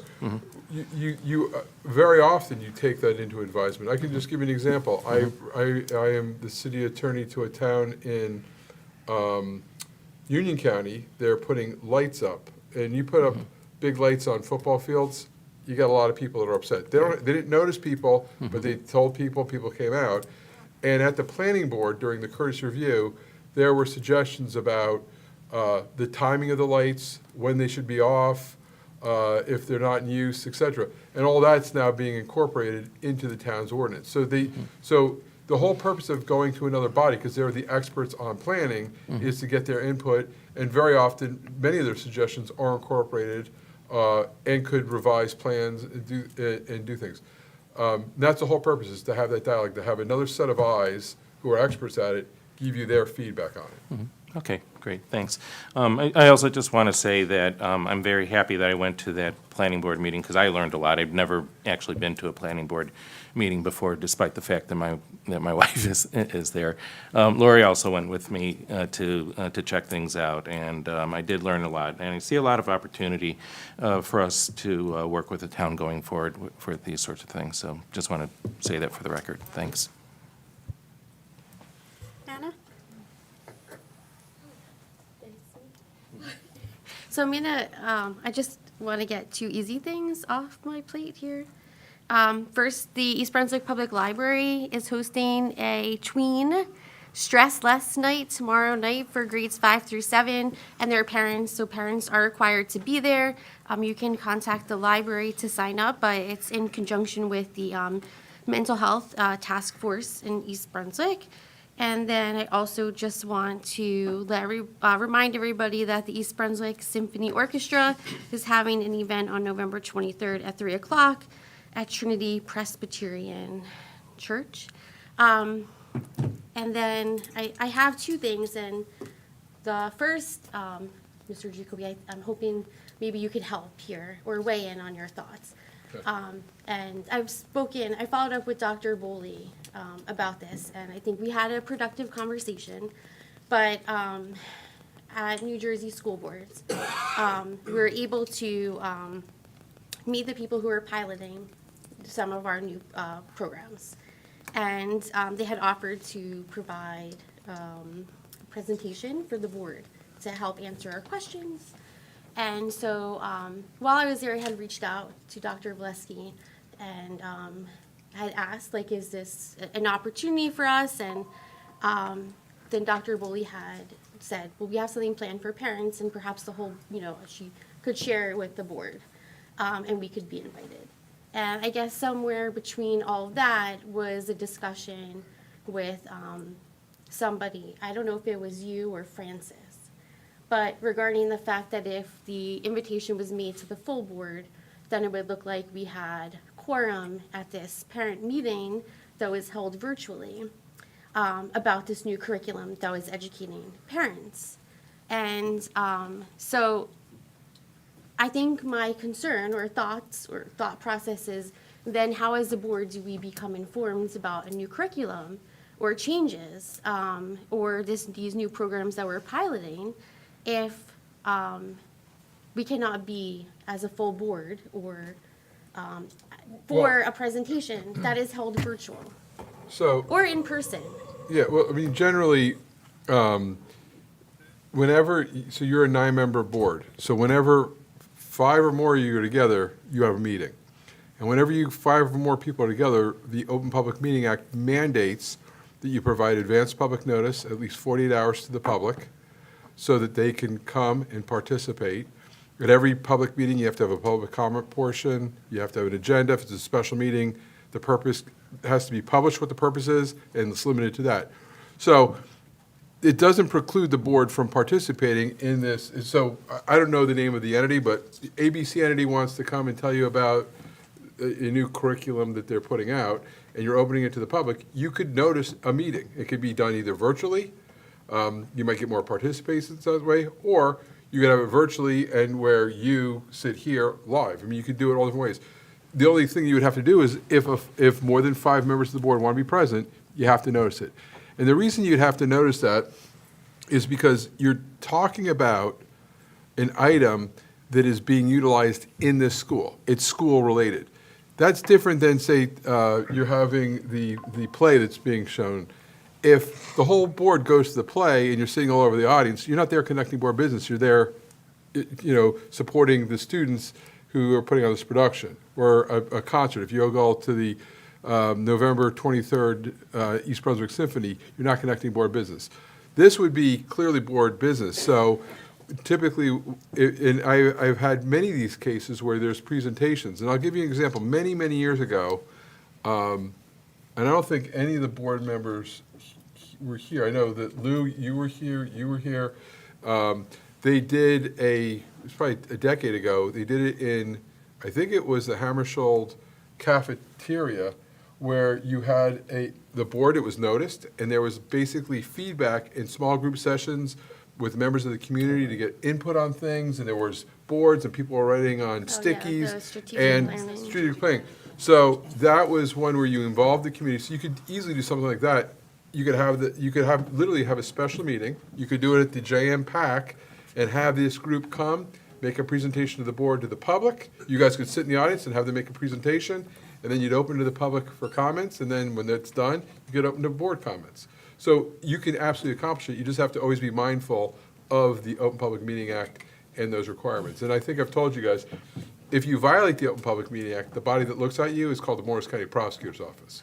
So you got to be very mindful of that. So that's why you want to make sure that you can do it, it's just, it might take a little bit of notice, but it's not impossible, and I've done many of them in very different contexts like that, especially if it's informational where both the board would benefit from it and the public would benefit from it. Yeah, I think that was my concern, is that I think it's a achievable outcome, right? Like, Yep. and who does it benefit? It benefits everybody. Right. Because if we know what's going on and we're like well-informed and we can talk about or answer, again, like very low-level questions and refer people to who would be their point of contact in the district, it makes it easier and better for everybody because we're all on a shared same page. And I think I just had some concerns about how we can make that happen. And again, like I'll thank Dr. Bully because we had a conversation before we came out here.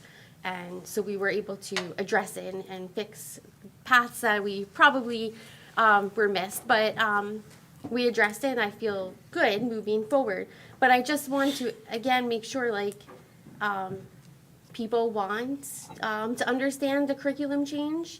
They have questions and it's new. And so I think we're all working together to just be on the same page and being a resource as well. Like parents see us as a resource, right? And so I think that we have to just make sure that we're meeting that goal. And usually, if you're doing something of that nature, like you're going to have an outside entity come in and make a presentation, my recommendation is I wouldn't do that at a regular board meeting. You got a lot of stuff on your agenda, you know, if you want to do it and you really get the input from the parents and have people listen and have a dialogue, you do a special meeting. And at the special meeting, you can notice it and say, no action will be taken. This is an informational meeting, questions will be answered, and you have that, the meeting is dedicated to that special purpose. And then at that meeting, you can't take any other action. That's the only thing you do.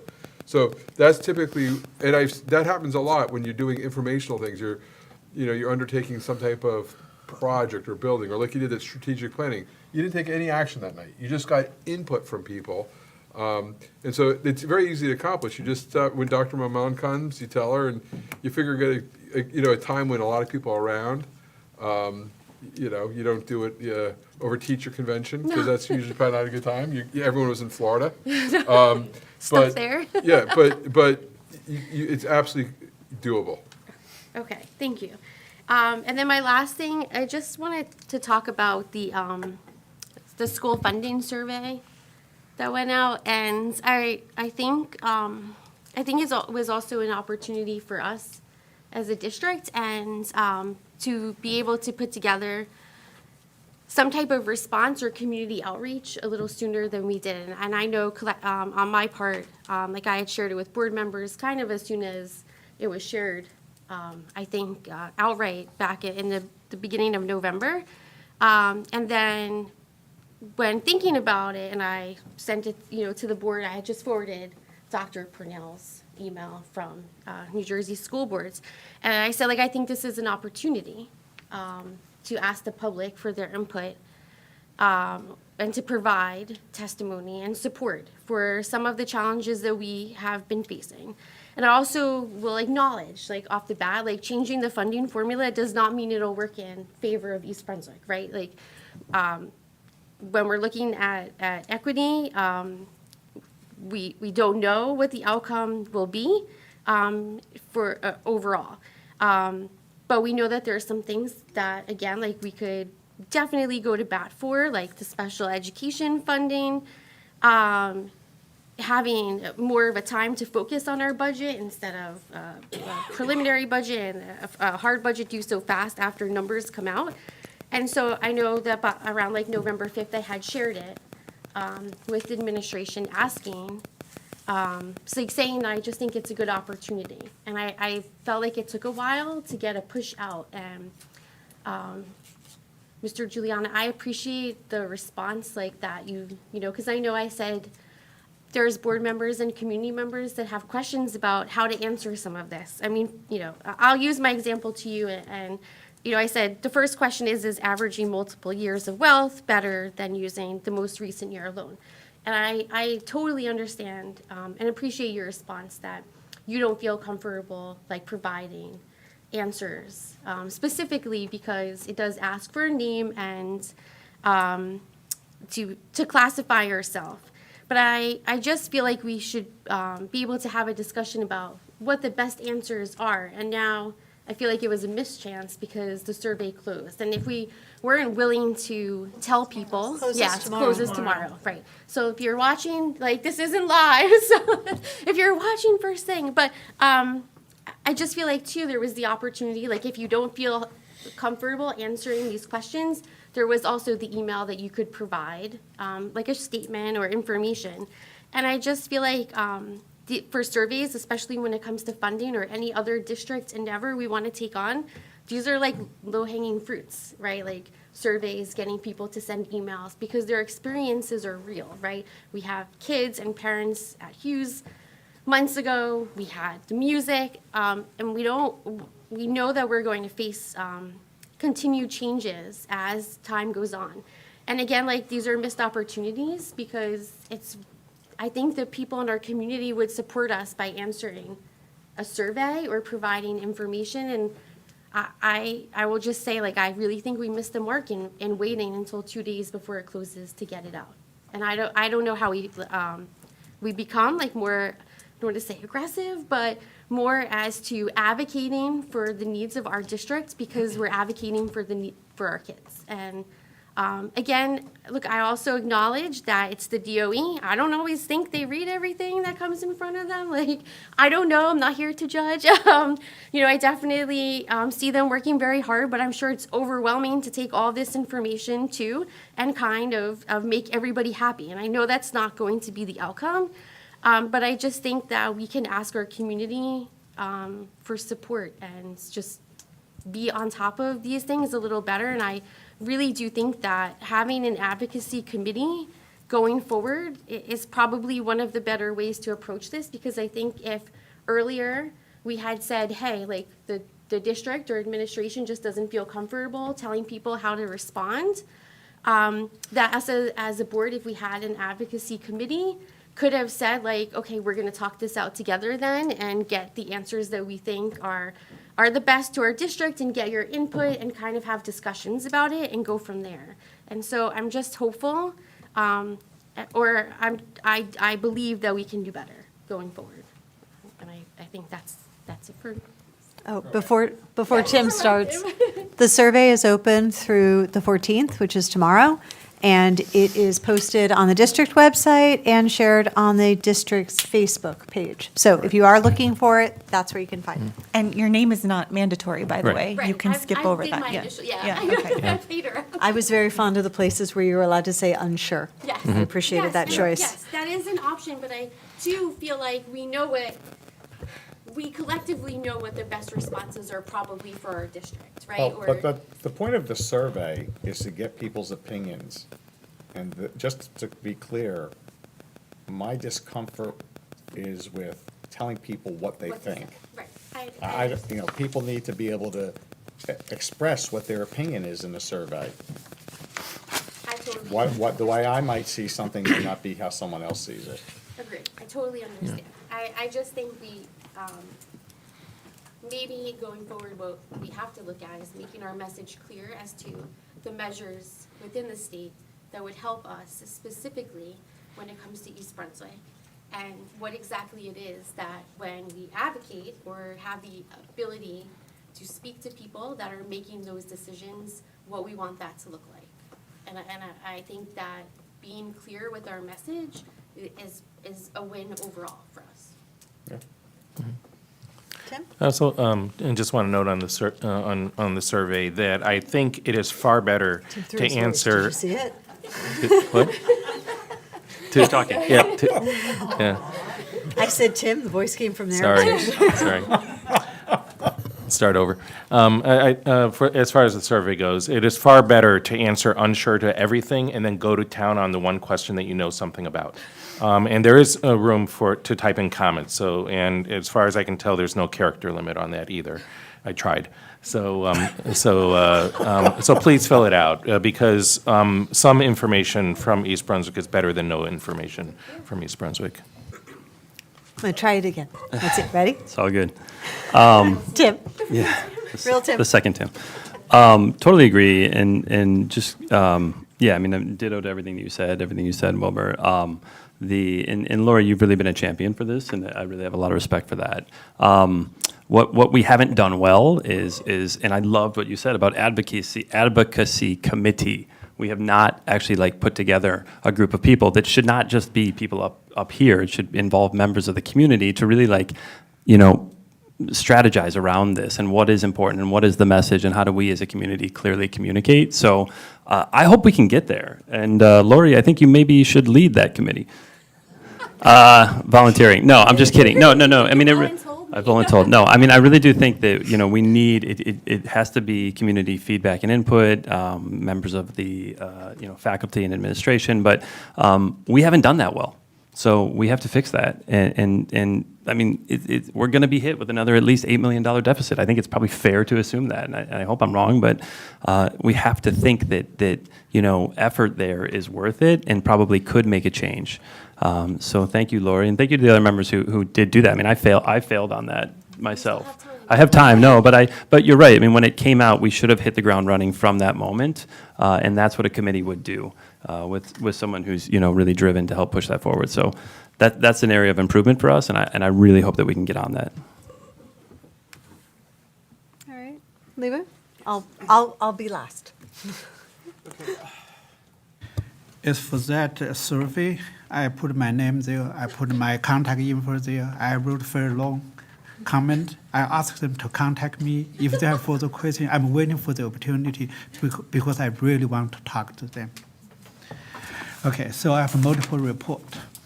So on October 29th, the curricular committee had a meeting, and Dr. Bowley and her team did a very good job. I don't know if people know that East Brunswick is certified by New Jersey Motion Production and Television Committee as the movie ready town, and there was totally 43 of them.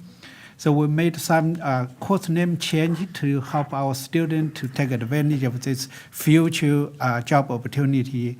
People knows, I believe, some people notice that there are a lot of film activities happening in this state. So we hopefully we try our best to help our students get ready for their future. Hopefully the action, performing, and filming will provide them a job opportunity. So thank you very much, Dr. Bowley. And the curriculum, again, it's about Dr. Bowley. She and her team did a lot of things and about the pilot program. So on October 29 and October 28, there is a pilot coming to meet our parents and our teachers. The title for that being a reader K-5, it's a parent section. And then on October 30th, there is a math night. So it's the math team provide the evaluation and parents under the Parents University. And then last night, there was 2 sections of the pilot related to the Amplify CKLA. Parent sections is about ELA pilot. So when I attend all those meetings, I'm kind of very disappointed. For the first pilot program, we only have 5 parents showed up. And the second, the math night, we have less than 10 parents. And last night, first section is less than 10 parents, and second section, we only have 5 parents. The team spent so much effort to get the presentation And especially when we use a pilot to test a curricular program, we may or we may not use in future. So this meeting is the golden opportunity for the parents, for the teachers, of course for the providers, to get together, exchange ideas, to get feedbacks. So if your children are in the pilot, and I really hope parents talk to the parents, how are you doing with this new pilot program? And I suggest Dr. Bully to get all those teachers together who is in the pilot program. Let's figure out what's good for this program and what is not good for the program, and that will help us, the curricular committee and the board, make the decision if we will roll out this program or not. So that's why there will be more opportunity to come out, right? And I strongly urge parents, teachers, take advantage of this opportunity. It's free. It costs you 1 hour or 2 hours. And so let us know, let the provider know your idea, your feeling, and your suggestion, and they will help us to grow. So at the end of the day, our purpose, our single purpose, is to provide our students the best education. But this needs everyone's combined effort.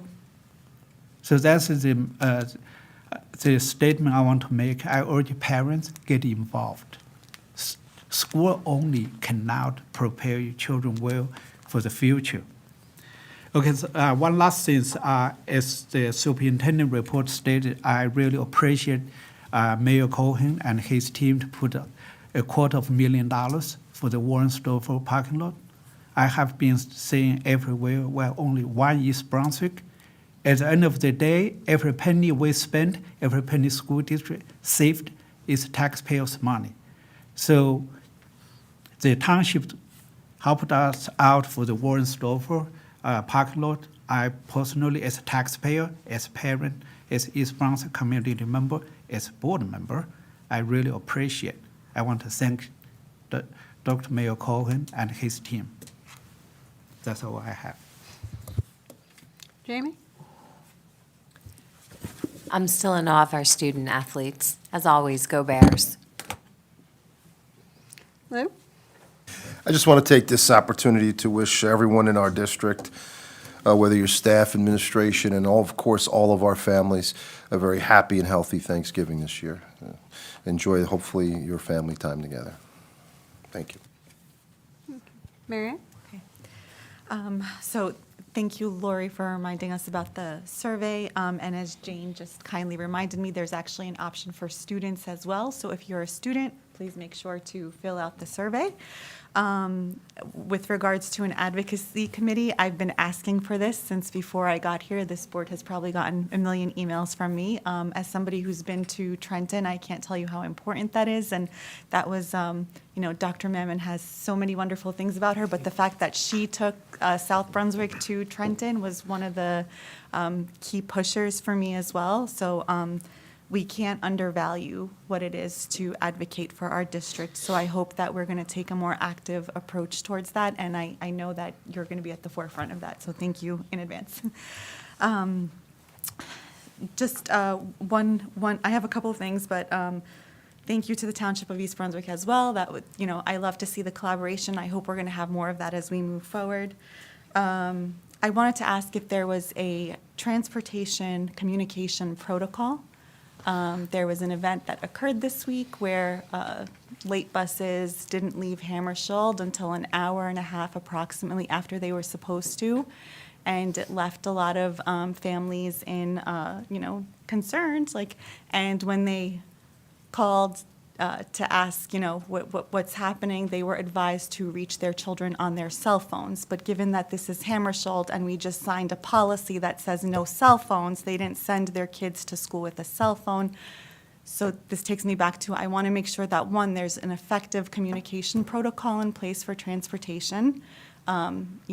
Oftentimes as a parent, I'm not notified that the bus is going to be late until it's like the bell is about to ring and I'm already on my way to school because the bus never got there. So I don't know if there is one in place, but I would like to see one in place. And two, if the advice is going to be that Hammerschild students need their cell phones, perhaps we need to revisit our policy, because those things need to be aligned. What else? Last month was school boards, where we attended workshops. It was wonderful. It was my first time, so I really enjoyed that. I learned so much, and one of the sessions that I walked into was given by a Mr. Dave Nash, who was presenting on AI in schools, and it was called Opportunities and Landmines. And I'm sitting in this with about, 500 people. And he starts presenting content, and he's like, oh, and this is being shared from East Brunswick. And Dr. Mike Gaskell comes on the screen, and he was one of the content sharers for this entire workshop, and it was really phenomenal, and it speaks to the talent that we have in our district.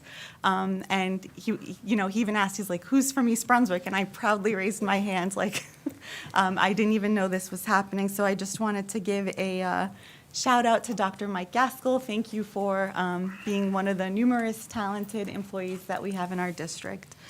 Last but not least, to go back to Wilbur's question, sorry, parched, about the agenda. Is this an agenda that has already been put together for the retreat? I don't know how we call Dr. Bauman from to the audience to this. No, but I mean, it's already been put together? Like, you've seen it? She and I were working on it together. So We were I think the rest discussing. of the board can see it then, if Yeah, you've seen it. You can I- absolutely call. Can everyone come Yeah. Oh, yeah, absolutely, yes.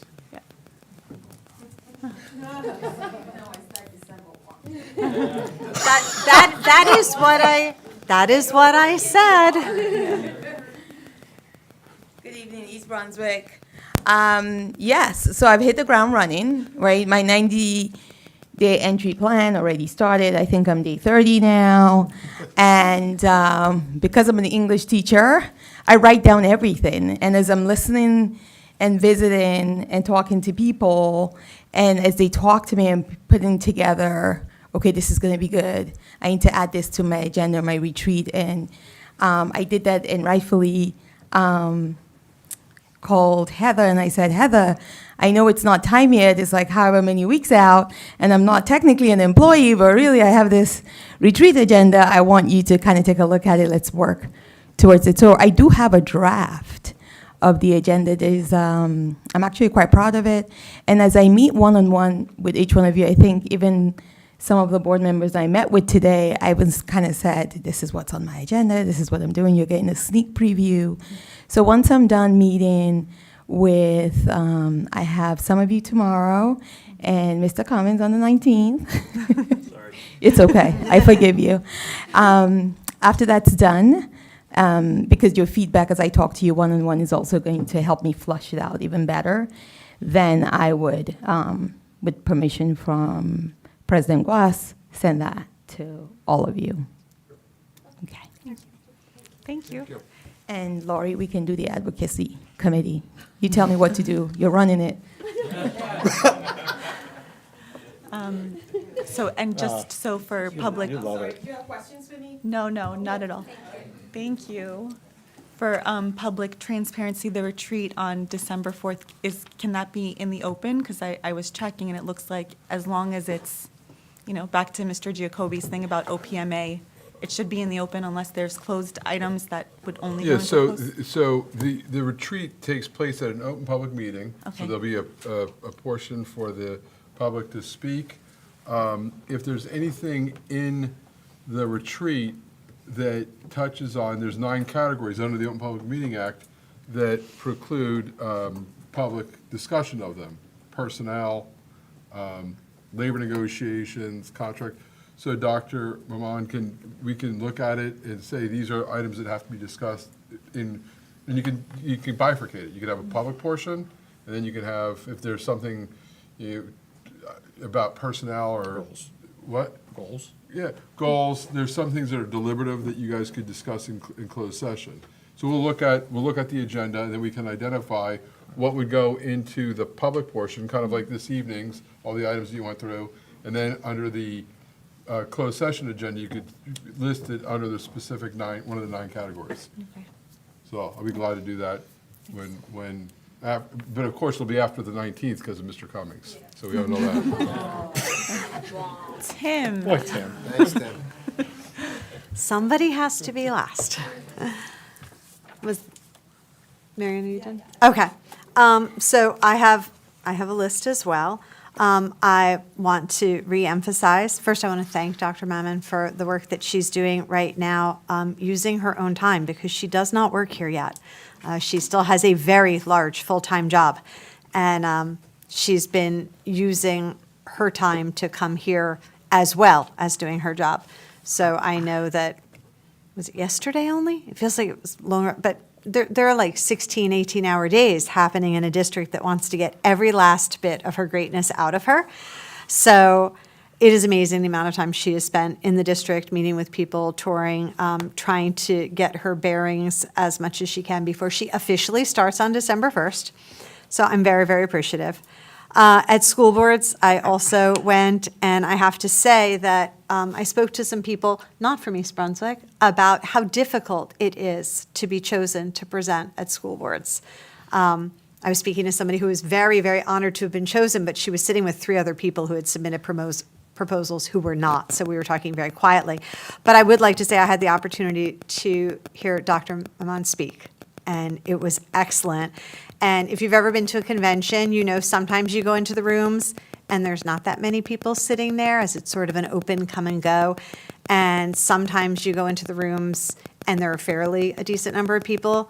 That was the only presentation I went into that was in a very large room, and there were people standing up against the walls because it was so packed. People wanted to hear that presentation. It was excellent. I want to also say that we have some really good problems to have here right now. Last night was the Amplify presentation, the Zooms, but it was also the CPAG night. And I was frustrated at first because I wanted to be at both, and then I was thinking, it's a really good thing to live in East Brunswick where we have so much information coming from the schools that we have to pick where we want to go because there's so many things going on, so many nights. So while I was a little salty last night that I couldn't be at everything today, I've decided it's just a really good problem to have. I wanted to thank the high school students again for the event at the high school. It's not, we do trunk or treats. We all do trunk or treats. And this year, trunk or treat was really hard. Candy was insanely expensive, so just crazy. But there were some people there that were unexpected joys for the kids. I would really like to express my gratuity to the elementary school principals that were there in their crayon costumes. I took 1 million pictures of them. They were very, very good sports about that. But the little kids coming into the high school are sort of overwhelmed, and there were so many costumes and there was noise, and they walked in and they saw their principals, and you just watched them all light up. They're here with these other people I don't know. Those are all principals. But that was a great way for them to enter, and community programs was there too, right at the door. So they saw people that they knew. The brilliance of it, though, was that the students were running the rooms, so it wasn't just go get candy, go get candy, go get candy. You know, we went to the math room, and my kid sat down with her friend and did math problems with a math teacher and some Math Honor Society students who helped her solve. If you solved, then you could pick some candy. She went to the German club and had German tongue twisters and had to flip a hat onto somebody's head, which was much harder than it appeared to be. But that was high school students playing with little kids. And it's very much like the cheerleader event. Was that really a month ago already? When we had our youngest learners cheering with our high school squad. I love seeing our youngest learners spending time with our high school students because they look up to their teachers, but you have to see them when they're with the big kids. They just want everything with the big kids. So the candy was not the highlight of the Halloween at the high school. The highlight for the kids, I think, was the high school students who were very hands-on and in there. The advisors were not running those rooms. The advisors, were sort of in a corner, making sure everything was good. But the other thing I just want to stress is that it felt very amazing to have a place that had quiet areas and louder areas, because if you have a child who has different needs, sometimes the big functions at the schools are very loud for them, and it's not so easy. And there were a lot, I have friends from CPAG specifically that I bumped into, and some other parents who were so appreciative of a variety of spaces so that their child could enjoy it as well and not be overwhelmed. And it was just really a cool night. There was just stuff everywhere. Took me a minute to realize that one of my favorite coaches was a dinosaur. I felt a little off. Quaid was dressed in a costume. We went in to go do some field hockey events and then realized who we were talking to. But just very appreciative to the high school students and their advisors, and they were there very, very late, giving our little people the opportunity to see the kids they look up to and want to be. I think that, yep, my notes were long, but that's everything. All right, Lori? I would just be remiss if thank you. If I didn't, I know was unable to be here tonight, but I do thank Dr. Valesky for his service to our district. And I wish him well in his future endeavors. So I thought, although he's not here, the recognition is there. Agreed. Thank you. Oh, I also want to say, I did the survey. There were some things I had to look up. Please go do the survey. If there's things you don't know, you can click unsure. But it really is looking for individual people's opinion, and the more opinions, the better picture they get of all of us here in East Brunswick. Miriam? That I missed also. Regarding the Amplify and the pilot, I appreciate everything that Dr. Bull, you've done to try to get as much information out there. And Mr. Hong, while I agree that it's important for parents to want to get involved, I like to think of myself as a pretty well-informed parent. And for full transparency, I have to say that a lot of the information that I've been able to gather about this pilot has been from members of the community and in looking at the Amplify website. And while I appreciate the efforts of the presentations that were given, that wasn't where a majority of my information came from. So I just want to be clear that, our efforts are wonderful, but there's so much more that needs to be done. And it's not entirely fair to put that entire burden on parents, like myself being one of them, because and we heard parents speak tonight who shared that same feeling. So I think it's important to say that this has to be a collaborative effort. That's all. I'm not trying to put the burden on parents, but I'm emphasizing their input is very important in this decision-making process. I agree. Yeah. Okay, because this is a multiple party got to contribute: provider, teachers, parents, even some students if they're old enough. So we need to work together to make the final decision which will benefit our students. I'm not trying to give too much pressure on the parents, but I do urge them to come to the meeting. They express their opinion, or they agree or disagree. We want to know. I believe the providers want to know their true feelings. They like or dislike. That's the way we got to know the information. Okay. I just want to clarify that on the district website, there's a tile for the reading pilot programs with a lot of information there as well. And that's where I've been getting some of my information as well. But I think, I'll give you an example. I've been getting calls from constituents about the Dibbles reading screener, and it's they're like, oh, the BME stands for below, meeting, exceeding, and it actually is beginning, middle, and end, or did I say that? Yeah, it's one of those. So people didn't even know what that stood for, and there was no communication that explained, you got a reading screener in your Genesis. This is what this means. So it's not just, it's just to say we can also put out more information. Yeah. There's a parent night for that Monday, and more information is always better. Okay. I agree. Okay. I'm going to piggyback on that and say again, it's that good problem that we have sometimes, because as an elementary parent, not so much from the high school, but as an elementary parent, when you get the principal's letters about everything that's going on, the number of links at the end for events that are coming, it is easy to miss something that you want to see. I mean, I know I get distracted when I get to theater week, and then I'm like, oh, wait, and you don't get all the way to the bottom to math night that happened to also be at the high school the other night for my school. But There is a lot of information coming out, and we can just keep encouraging parents to ask questions and access the presentations as they come. But I appreciate the people that were there last night. It was very, very informative. All right, can I have a motion to adjourn, please? Move. All right. Wilbur and somebody. Who is somebody? Jamie. All in favor? Opposed? Abstentions? Thank you. Have a good night.